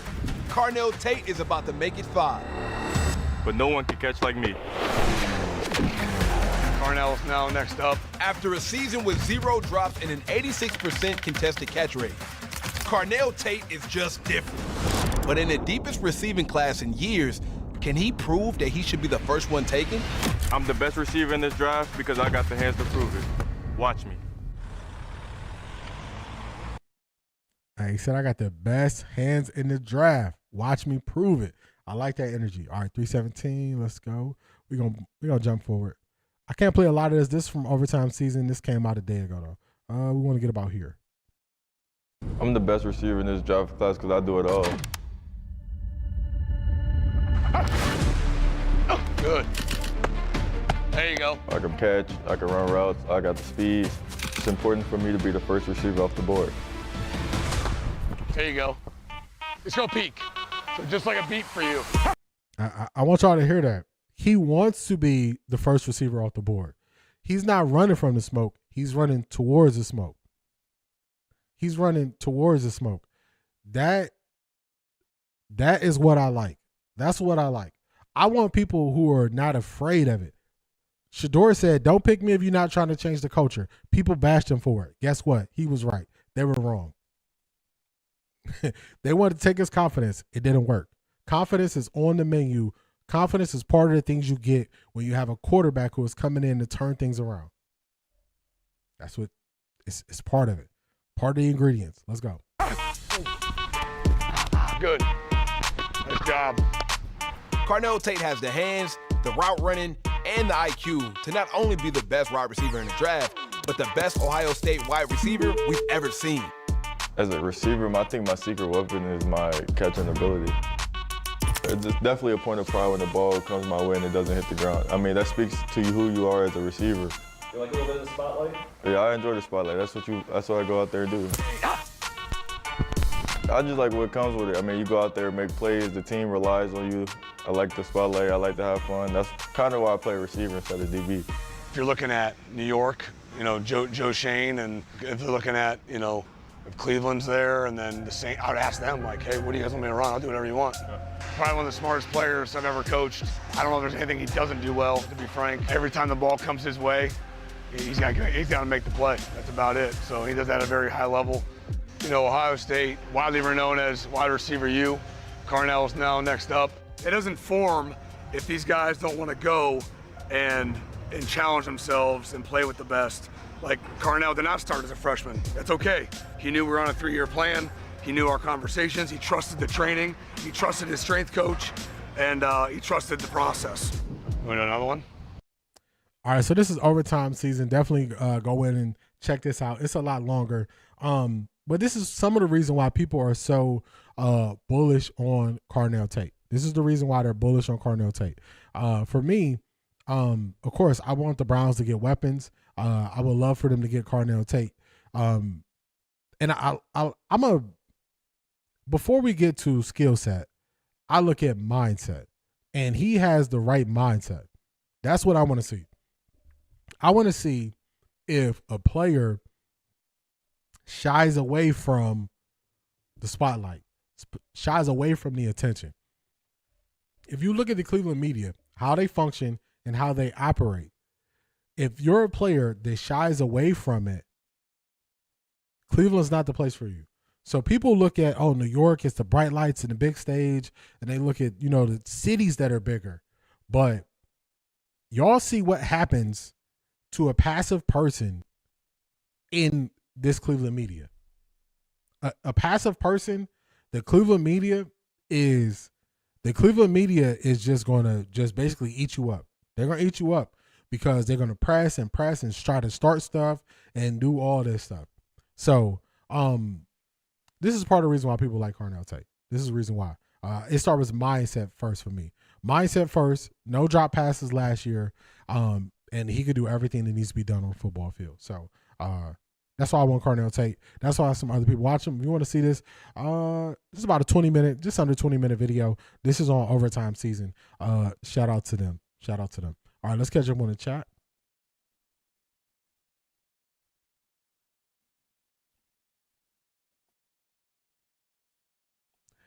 Saw pick of CU head coach was his OC in DC. It became clear they fear that coach is growing. That coach tree is growing. I agree. It's not going to take long for Coach Marv or Coach Brennan for teams to be kind of snatched them for head coaching spots. Remember, Brendan Marion was a head coach at Sacramento State before coming to Colorado to be the OC for, the opportunity. So he's been a head coach before. A willing blocker too. No holding penalties either. That's a big thing. You need that. Final D show, watching the bad football. Stinky kept putting up, saying we got to be better and doing nothing. D was a kindred spirit, suffering out winnable games and poor coaching. It was, man. Y'all saw me going through it. Man, I don't like the Giants at 5 now. Yeah, it's going to be, we just got to let it play out. Carnell Tate at 6. Let's go, AB, hashtag New Cleveland. Talk to him, Derek. He better be careful. That karma ain't no joke. I do not want him with Dart. I can't stand Dart. Our Jill just said it plain. I can't stand Dart. I don't like him. What goes around comes around like a hula hoop. That's a fact. I was on him. Even Monken said it privately that he wants him. It's maybe more than faith. He is from Ohio State. He'll be legendary. He did a flex at their touchdown. He is coming. 17. This Tate video is just media hype. He's a difference maker, but our season is dependent on him. I don't think our season is dependent on him. This is just to show some of the people who probably don't know why people are high on him, why they should be. Ohio State receivers have been going right into the NFL producing under extreme circumstances because Chris Olave hasn't had the best quarterback play for the Saints. Garrett Wilson hasn't had the best quarterback play for the Jets. So they come in and produce. Look at JSN. Look at Emeka Egbuka. So they come in and produce. AB gonna get talked about no matter who he drafts. We should get ready. That's a fact. Definitely hit that like button. Cleveland's there. Disrespectful. No, Brian Hartline actually played for Cleveland. He played for Cleveland. Trust in the process. Shador is a trendsetter. His story will be talked about for years to come. That's NIL and the haters for truly making him worldwide legendary. That's a fact. Gail Sayers, just give me 18 inches of daylight. That's a fact. Tate will go great with Shador mindset and energy. That's a fact. Said it like the Browns are complete trash. Nah, I don't think he said it. I don't think he said it like that. In the earlier clip, he just mentioned them. he just mentioned all the teams. In that clip, they didn't play all the teams, but he mentioned more teams at the top of the draft where he's saying you could go to. He mentioned more. I think Black Pearl. D, it's too cold for the shade today. Sometimes, you just got to put it out there. You got to put it out there. So we had kind of two main events today. One of them is that we're witnessing history, watching LeBron play in the playoffs with his son, actually getting playing time. And then also Todd Monken. We're going to hear, I did the old school style, kind of a refresh old school style thumbnail that I used to use much more. But we're here for the main event, Todd Monken. We're going to get to know Todd Monken a little bit more. Let's get ready to rumble! So I was digging in the archives. I was digging through the crates. If you don't know, that's what DJs used to do. They didn't have, a computer. They would bring all the crates.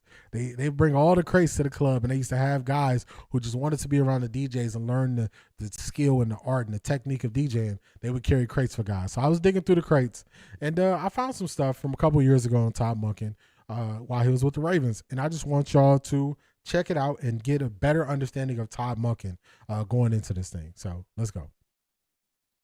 Coach's booth on Saturday, and that's where he plans to be throughout the season. Now, every play caller operates a little bit differently in that regard. Some prefer to be on the field where they can talk directly to players in between series. Others like to be up in the booth, removed from the emotion of the sidelines. Well, Monken talked today about why he likes to be up in the booth on game day.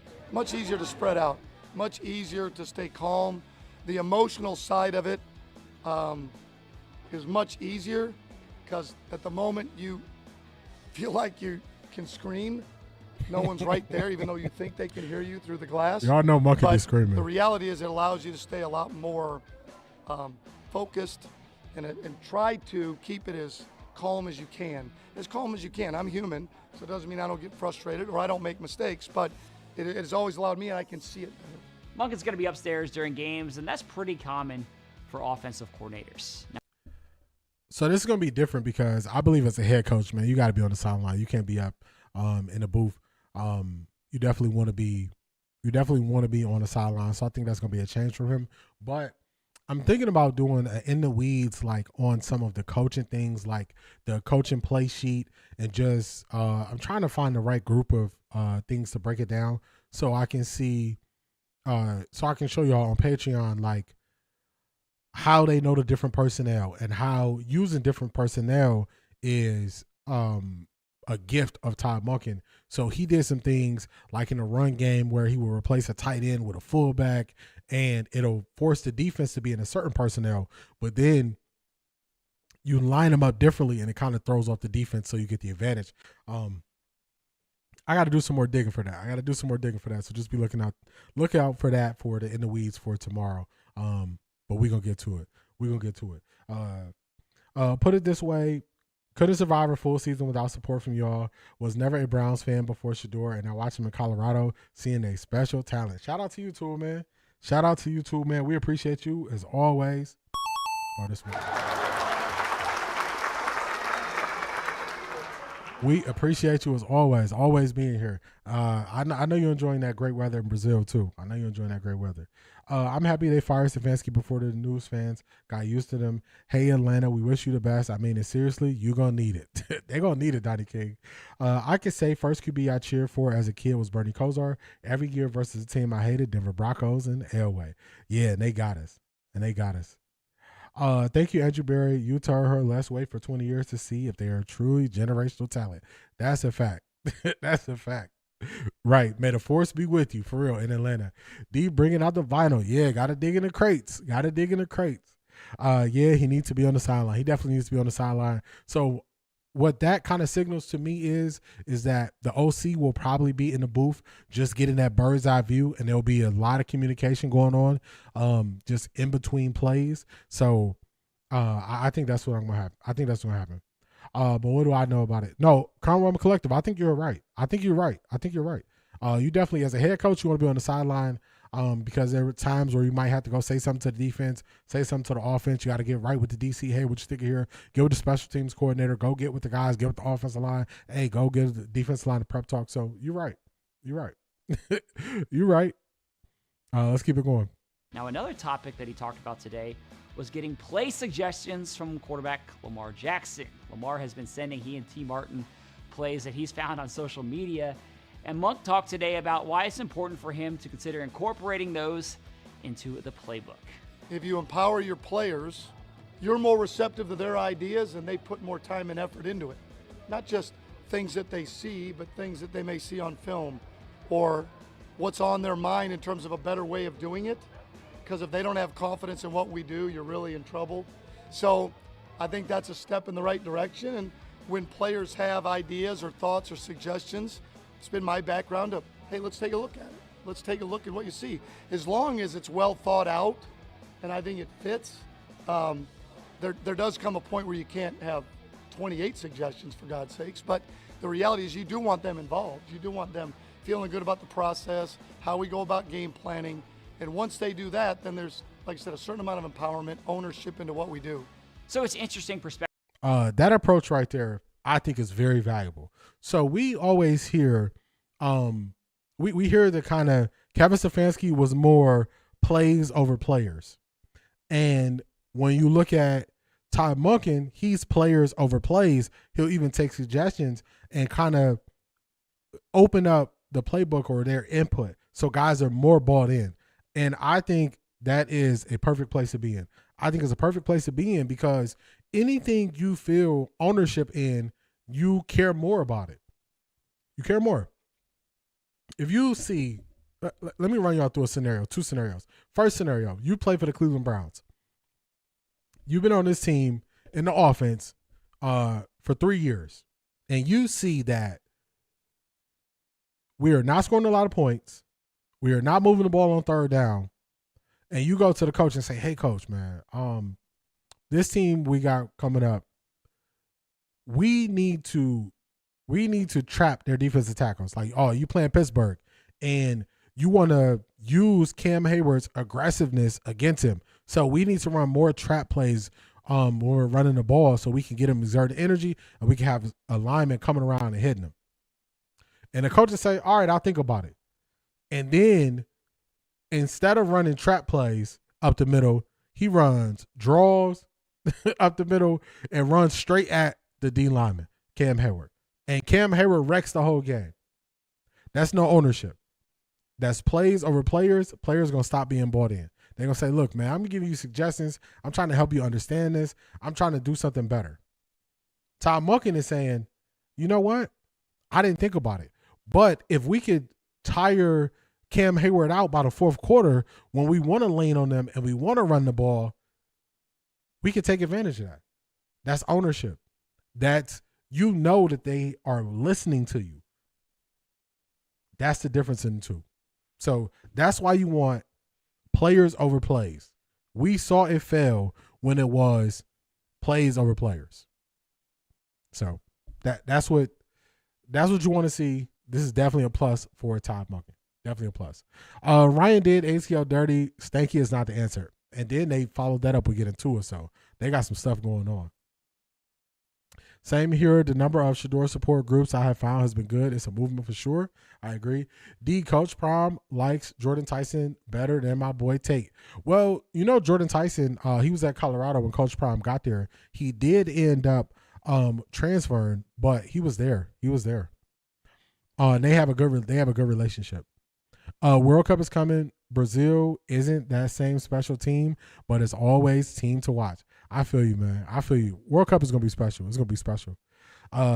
He has a very young team. I think he'll be on the sideline, and his QB1 already said he's at his best when he's poured into. Yeah, I think he'll be on the sideline. Hopefully Todd Monk will be on the sidelines in case some folks need to get monked up. Just saying. That's a fact. They're going to monk around and find out.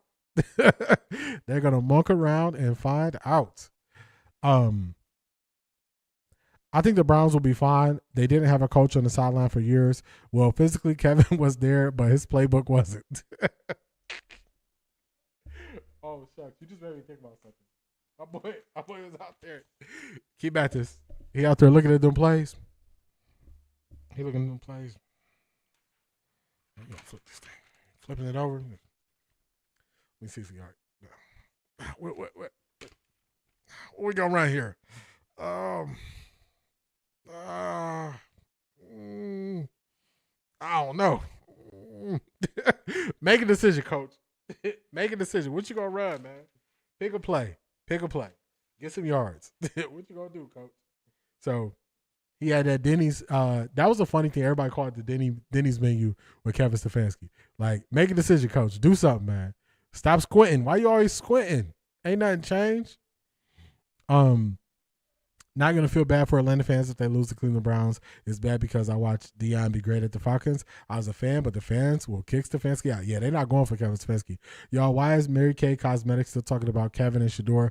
Lady, if you don't move to Atlanta with Kevin, he needs you there, for real. Tommy was in the booth. He was hardly on the sideline. He was in the booth when he was calling plays, more so because we had a pseudo head coach. we had a pseudo head coach down on the field, but when you are the head coach and the play caller, more than likely you're gonna be on the field. You're gonna be on the field, on the sideline, I should say. Just a guy. The Gatorade guy had more value being on the sideline than Kevin. Not the Gatorade guy. Oh no, Key Mathis is on fire. She not playing no games with Kevy Kev.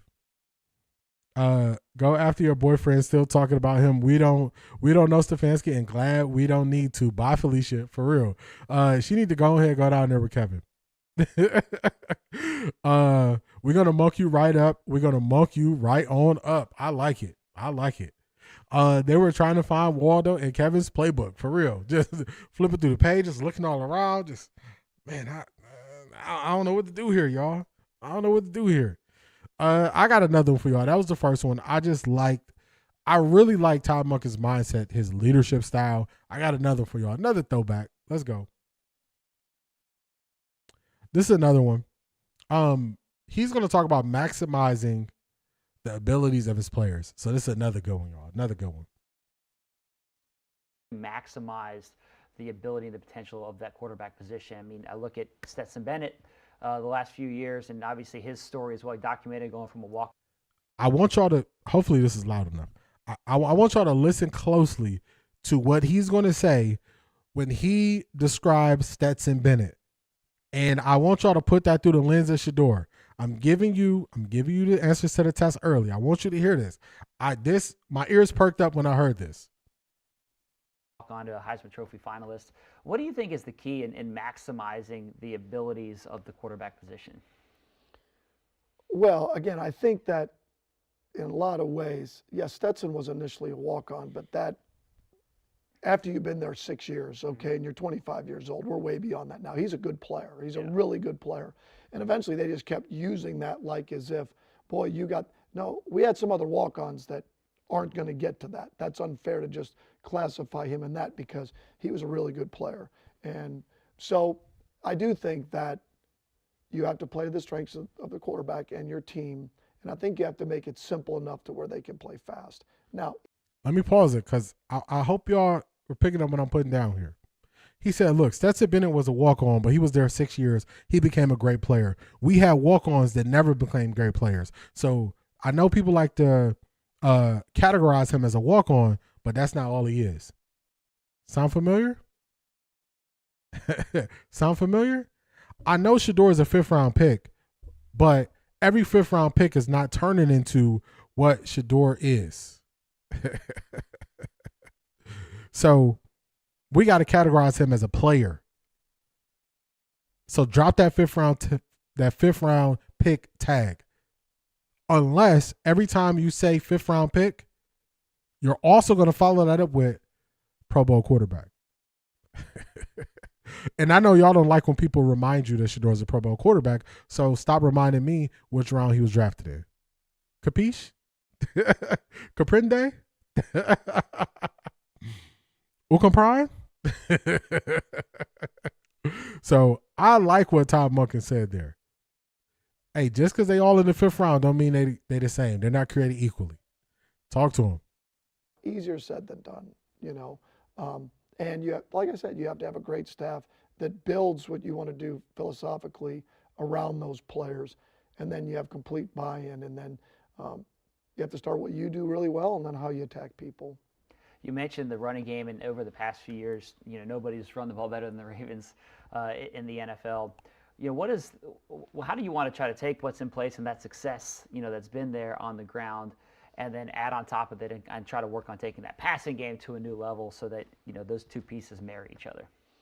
That is the challenge for sure, is marrying up what's been done here in the past in terms of running the football and controlling the game. And obviously the number one object is to win, so that part of it. And yet maybe bringing things up, in terms of more up to speed, I guess, or what I'm used to, which is maybe a little more open sets, a little bit more space. What helps you with that? Space players, right? It's easy to say you want to be in space and you have guys hurt. You don't have the same guys, or you feel like your best personnel is maybe tightened down. But I think getting to that point where you use every blade of grass, all 53 and a third, use, the full length of the field. And again, everybody's going to say that. But that's what you try to do, is you try to create more space, utilizing space players. I think skill guys, when you do installs, I think I learned this once I got to the NFL, and I'm not saying I've always done an elite job at it, but when you install, they look at where their opportunities are going to be and where they're going to have a chance to make an impact on the game. Now, they have to earn that, but ultimately to me, balance is everybody's ability to touch the ball and be an impact. It's not run pass. It's really about them having to defend run and pass and personnel and plays that you just don't have these two guys touch the ball. That happens, but you try to avoid that at all costs to be able to. And skill guys, you're going to get the most out of them if they know when their opportunities are going to come. So in skill guys, a big. So, man, I could listen to Todd Monken talk about football all day. I remember at some point last year, I was saying that basically I don't think Kevin Stefanski knows that much. Let me say this right. It wasn't that he doesn't know that much about football. It was that I could talk football with Kevin Stefanski. And you can hear the levels to it. So what people do is people want to say Stefanski is a head coach and they want to use that as a bar. But did we ever hear Stefanski explain football to the level that Todd Monken can explain football? And I'll tell y'all something I really like about Todd Monken. Nobody's perfect. Nobody's perfect. And he acknowledges that it's stuff he had to learn and he always didn't view it that way. But as he learned more, he learned to take advantage of it and use it better. I learned this a long time ago. I was a little kid, actually, when I learned this. It's okay to be wrong. Being wrong is not the problem. Where people make the mistake is, instead of acknowledging I was wrong there, they double down on being wrong and they back themselves into a corner. When, if you're unsure, just say you're unsure. I'll give you an example because sometimes stuff happens right in front of you and I don't think everybody catches it. So Brent brought up a player. I was thinking of another player, the cornerback that he brought up. I was thinking of another player and I was like, look, I haven't looked into this player enough to know about him. You know what some people might have done in that situation? Some people would have tried to speak on a player that they didn't know anything about. So I'm always mindful of a person who can admit they don't know everything. They're willing to learn, and also who's willing to point and identify how they've gotten better over time. So when I heap praise on Todd Monken, so much of it is because of his mindset. So much of it is because of his mindset. So much of it. So that's why I'm excited for Todd Monken. That's why. Mindset, different level. Football, understanding, different level. I don't know what it is, but I think football coaches' voices are supposed to be raspy because I just envision when I'm not around you yelling at somebody. It could mean nothing at all, but I don't know. That's just, I like my football coaches to have raspy voices. So it just, some stuff, it is what it is. I can't really give you a good reason, but him having a raspy voice, I just appreciate that because I just taught that to, he just yelled at 20 people. So I like it. But I'm a big fan of Todd Monken. Let's catch up on the chat. Where'd I leave off at?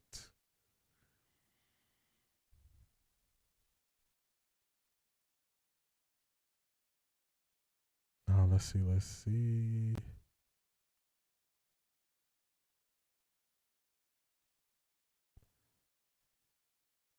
He going to be on that field, giving them players all that energy. Speaking of Monken, I agree.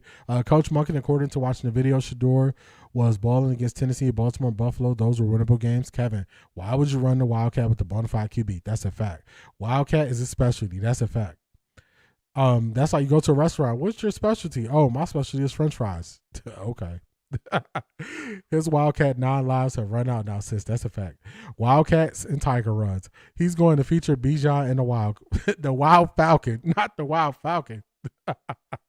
The Wild Falcon. I won't feel bad either. Used to be a season ticket holder. Stanky is not going to make it an ATL. I live here and will enjoy hearing about his downfall with the players and fans. Shaking my head. Man, oh man. Kool-Aid guy on the Browns sideline was, oh no, just like the rest of us, for real. The Water Boys got more work in with Shador than the coach and still put up a rookie record, but we keep calling him a first rounder. No other rookie did it. More reps, let that sink in. # New Cleveland. That's a fact. That's a fact. That part. Yeah, hey, if you're gonna say fifth round, just make sure you say Pro Bowl QB afterwards. The Todd Father, I love it. Brent. might be a little teaser for something we got going on with the merch. OffThaRecordDee.com merch coming soon. Might be a little teaser. Atlanta about to go from the Dirty Birds to the Nasty Parakeets. Not the the Nasty Parakeets. I didn't hit my head on my I didn't hit my head on the thing that hold my microphone laughing at you. Keep at this. You are something else. The Nasty Parakeets. Oh my goodness. Oh my goodness. Todd Monken. Let me see. Todd Monken talks with a vision. Stefanski had none. What a breath of fresh air for the Cleveland Browns. I agree. Todd makes it plain. For real. Make it plain. Now that someone who's really an offensive-minded coach, not the pretender they have for the past 6 years. Talk to him. Oh, the coach that said if you played Madden, you've called plays, that head coach? Oh, my goodness. I forgot he said that, Cedric. I forgot he said that. Black Pearl said pigeons. Kevin Stefanski wouldn't even explain his own scheme. He would not, Craig. Monken is very passionate about this game. I see that already. I see it. In addition to the record, he was the first rookie in years to win his first rookie start. And in that game, it had been 15 weeks since a pass over 50 yards was made by Browns QB. Facts. D, I started learning Stefanski when Shador dropped there. Never paid Cleveland any attention to the draft. I thought they would have picked him and Travis to Cleveland. I knew he would, but not in the fifth. Yeah, Stefanski can't do nothing with Travis. He wouldn't know what to do. They act like we didn't witness this, like we're the delusional ones, for real. The playbook on Madden was too confusing for Stefanski, for real. But what do we know? We just some Shador fans, right? We not that smart. Facts. Todd Monken's voice does sound like he been yelling at players all day. For real. It's a plus in my book that his voice sound like that. The Cleveland media gets on my nerves. For real. I try not to pay attention to him. They kill me when they say the players had to fit Stank Nasty system. What system play not to lose, and when the scripted plays run out, you on your own. For real. Figure it out. Send them out there and tell them figure it out. The Falcons to the Nasty Crows. Oh my goodness, not the Nasty Crows. They called us stupid for months till two could step up on the field. Everything changed. How can that be right? For real. Not the Nasty Parakeets. The Nasty Parakeets, like, I'm telling y'all, almost took your boy out. The Nasty Parakeets, like, almost took your boy out. Don't forget we're also a cult. For real. They were tripping. Tecmo Bowl plays were too complicated for Stefanski. For real. And that's toss right. Toss right was too much. I didn't want to see that. The Nasty Parakeets, I'm going to be laughing at that. Y'all ever have moments where something happened and it's like hours later and you just start laughing out of nowhere That's going to be me thinking about the nasty parakeets the next time I see something for the Atlanta Falcons. Nasty parakeets is crazy. I like the nasty pigeons too. The nasty pigeons, oh my goodness. From falcons to buzzards. Not buzzards. Disastrous dodos. Oh my goodness. Y'all have the names ready. The first loss, y'all gonna be posting the names in Atlanta chat. The second loss, y'all got them ready. Y'all got them ready. Let's see what else. What else we got from? Oh, this is another good one. Maximizing the wide receiver position. Let's go. Big topic throughout this entire offseason is going to be wide receiver, when we get to free agency and the draft. And that's certainly something, that the Ravens have talked about wanting to upgrade that position and kind of remake that room a little bit. Your background, you started your career as a wide receivers coach, earlier in your coaching career as you've risen up the ranks. What is it about trying to maximize the receiver position, and how do you go about, doing that with that spot? Good question. I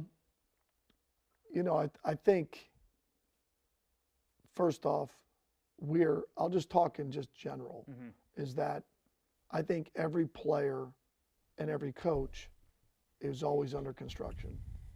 We are always learning and getting better. And I think we're in the development business. So any player that you get, you're fighting like hell to develop them and try to using what their elite trait is.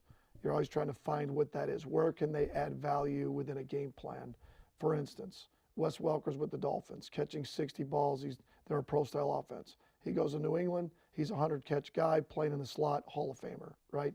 Where can you find pieces that can play at an elite level of what you're asking them to do? For instance,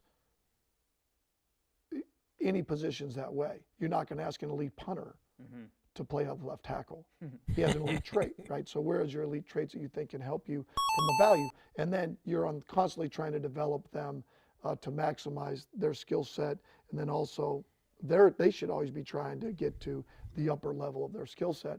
So I think that's one of the biggest things is you control who ends up in the room and you coach the hell out of them to try and get the most out of them that you can. And you only know that when you get young players is if you have a hard decision to make that they came in as a player and then they hit free agency and there's people that want them. Like you've got to the point where you have a hard decision to make. If you've gotten younger players and you haven't gotten them to that point and no one wants them, you haven't developed them. You haven't gotten to that point. That's the biggest compliment you can have is you've developed younger players because we're in the development business. College, we get 25, 30 scholarships now. You get a lot of the first round picks. You don't. You have to develop. The teams that have had the best rosters have done the best job of developing players. And lastly, so when I was watching this, I was just thinking, people believed Todd Monken took this job and just speaking on development because he was saying whatever he needed to say to get the head coaching job of the Browns. That's what people wanted to say. Oh, he just said about, developing Shador because he wanted the job. Well, shout out to Tessa. Well.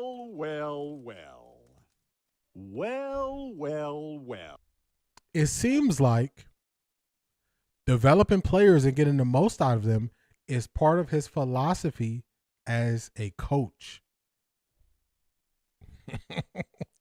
This is 3 years ago, y'all. This video is from 3 years ago. He's talking about developing players, getting them to their highest level, and if they're a rookie, other teams wanting them. That proves you developed them. So, for the people who didn't do any research or look into what Todd Monken's philosophies were or how he views football or how he sees it, all you got to do is replay this stream. Just replay this stream. That's all you got to do. Just replay this stream when listening to Todd Monken speak. This is, to me, you know how companies, you go to their website and they have core values. They have a vision statement. To me, I would say this is one of Todd Monken's core values is development. That's one of his core values. So if you want to know what are some of the reasons why the Browns said this is the direction you want to go in a head coach, it's right in front of you. I hope you're seeing it. It's right here. I hope you see it. Hey, I hope you see it.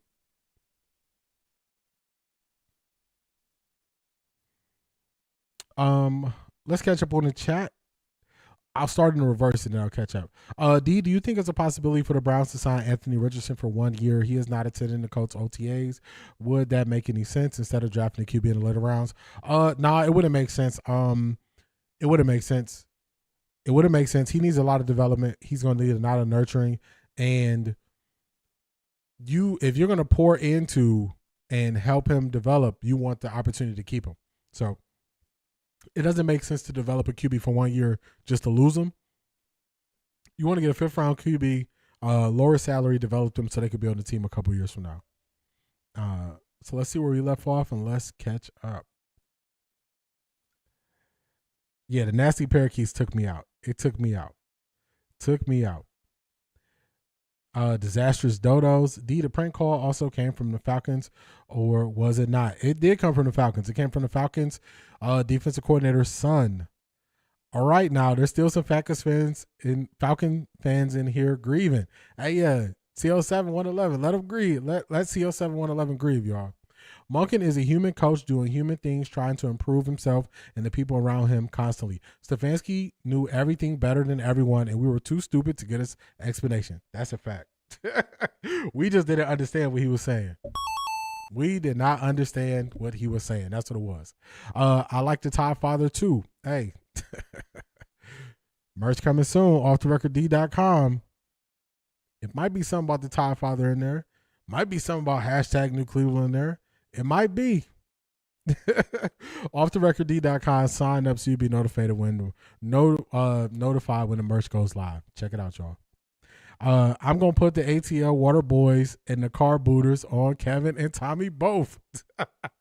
Man, them Water Boys are aggressive. Aggressive. Polo Tink Tink. Send Kevin Stefanski a Nasty Parakeet t-shirt. The Nasty Parakeet. Nasty Parakeet is definitely the chat of the stream. For real. Hey, Cleveland. It's not going to be to butt of the joke this season, but the Falcons, Stefanski is going to stink up Deion House. Kick him out, fans. It's going to be bad. Don't give me any ideas. Then again, he'll be clueless. All Kevin Stefanski needs is that Publix fried chicken. Yeah, you got to give him some of that Publix fried chicken for sure. Todd Monken is going to create a winning culture in that building. Not just people that come into workshop. I agree. I think he's definitely going to change the culture. I got that one already. We become a playoff team this year, make a splash. Browns will be where free agents want to come and be with. And we're going to have a lot of money next year. A lot of money. I'm with you. Run him out of Deion's house. The funky chickens. Not the funky chickens. Stank Nasky should have went to Arizona. He would have had a longer leash with ATL. He is going to mess around and find out. Hey. He might muck around and find out. OffThaRecordDee.com merch coming soon. Y'all are getting real close to some of the ideas. Make sure you tapped in and be ready. Q Mather said, I bet not run into Kevin at Publix down here. Bet not. Marie, what is going on? Everybody stay on that side when they switched up. You switched up, stay on that side, man. Let's get ready to rumble! What is going on, Marie? Hopefully you are having a very good Monday. Hopefully you're having a very good Monday. Happy Monday, everyone. Blessed family. I've been busy today, but I've been listening off and on. I'm on the replay crew today. We appreciate you being here. Shout out to you, Marie. Shout out to you. I could do name calling on the Falcons, but I have some good ones. ATL fans are more brutal and less forgiving than the Browns. That's a fact. Bet AB saw that clip, and that's how we got on that interview list. It's speaking to him. Where did Raheem Morris end up? Is he coaching somewhere next season? The 49ers. He's the 49ers defensive coordinator. Stefanski will say we got to do better, be better as a team. That's his go-to. That is his go-to. We need 5 more likes, 55 watching, 50 likes. This is the best sports channel. I appreciate, definitely. Get that likes up, y'all. Get that likes up. Get that likes up. What's going on, Tessa? I had to use your sound effect a couple times. What's going on, Tessa? Well.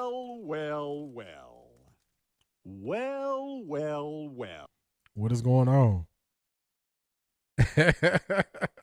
Donnie King got it. He said, I got that one, D. This season, Shador might muck around and find out. You picking up what I'm putting down. OffThaRecordDee.com. Merch coming soon. Y'all might be hearing some of the details about the merch. I might have already been saying things about the merch. I might have already put things out about the merch that y'all see. Sometimes you hide things right in front of people. Stefanski could have happened to be more deserving team. Still remember them crying when Brady came back and took the Super Bowl away from him, which is crazy. Key Mathis is my kind of crazy. I'm telling y'all, Key Mathis be having me rolling, y'all. Key Mathis be having me rolling. It's another great stream, y'all. Another good one. Another good one in the books. This week, we're going to be doing a lot of streaming, so I'm going to try to keep the regular streams to about 2.5 hours if I can, because we will be streaming Thursday night, Friday night. We'll also be streaming potentially Saturday, so potentially doubling up on streams this week. So make sure you like, comment, subscribe. Keep tapping in. Don't worry about all the mock drafts. We're going to wait and see what AB does, and we're going to grade him based on his performance. But I definitely am excited about where we are headed. Definitely excited about where we are headed. Definitely excited. You have, and I heard it, Black Pearl picking up what I'm putting down. I just hide things in plain sight, and I just get a kick out of when people see it. They like, dang, you've been saying this the whole time. You've been doing this the whole time. This was right in front of us. So I just get a kick out of it. D is 410, and you definitely bringing the smoke, and I ain't even lit one up yet. We running towards the smoke. We not running from it. We not running from it. I enjoyed this stream with y'all. Hopefully y'all enjoyed this Monday. Shout out to the replay crew. I appreciate y'all. Also, if you comment on anything, I see the comments, so I appreciate y'all. I'm working to put myself out there. I'm calling it the Blitz package. I want to get myself out there on other social media platforms. So you'll see me posting on Threads real soon. You're going to see me posting on Snapchat. I might even join Blue Sky. But if you notice, I've been getting more stuff out on IG, more stuff out on Threads. Then you already know we got the normal with the TikTok, the X, and YouTube. So whatever platform you tap in on, definitely tap in. Also, Darius, I haven't seen you in the chat. Darius Clayton, I'm still waiting on the DM. I want to tap in so I could buy your book, man. So Darius Clayton, if you watch the replay or if you see this, I'm definitely waiting so we can tap in. I want to buy your book, man. I want to buy your book. You said it's your second book. So definitely, Darius, whatever platform you are on, tap in with me. So we can get it going. Tap in. AJ to the Patriots, finally, yes. They're saying that trade will go through on June 1st. So they're saying it's going to go through on June 1st. So we definitely going to talk about it, and then we're going to pay attention to what they do in the draft. Y'all enjoy the next couple of days. Like, comment, subscribe. Check out OffThaRecordDee.com. Sign up so you'll be notified when the merch goes live. I think y'all are going to enjoy it. I appreciate each and every one of y'all. Shout out to Real Fresh Food, tapping back in. Thank you for your support. Shout out to the hardest working woman in Ohio, Charmaine. Thank you for the support. I will see y'all in a couple of days. Peace, everybody.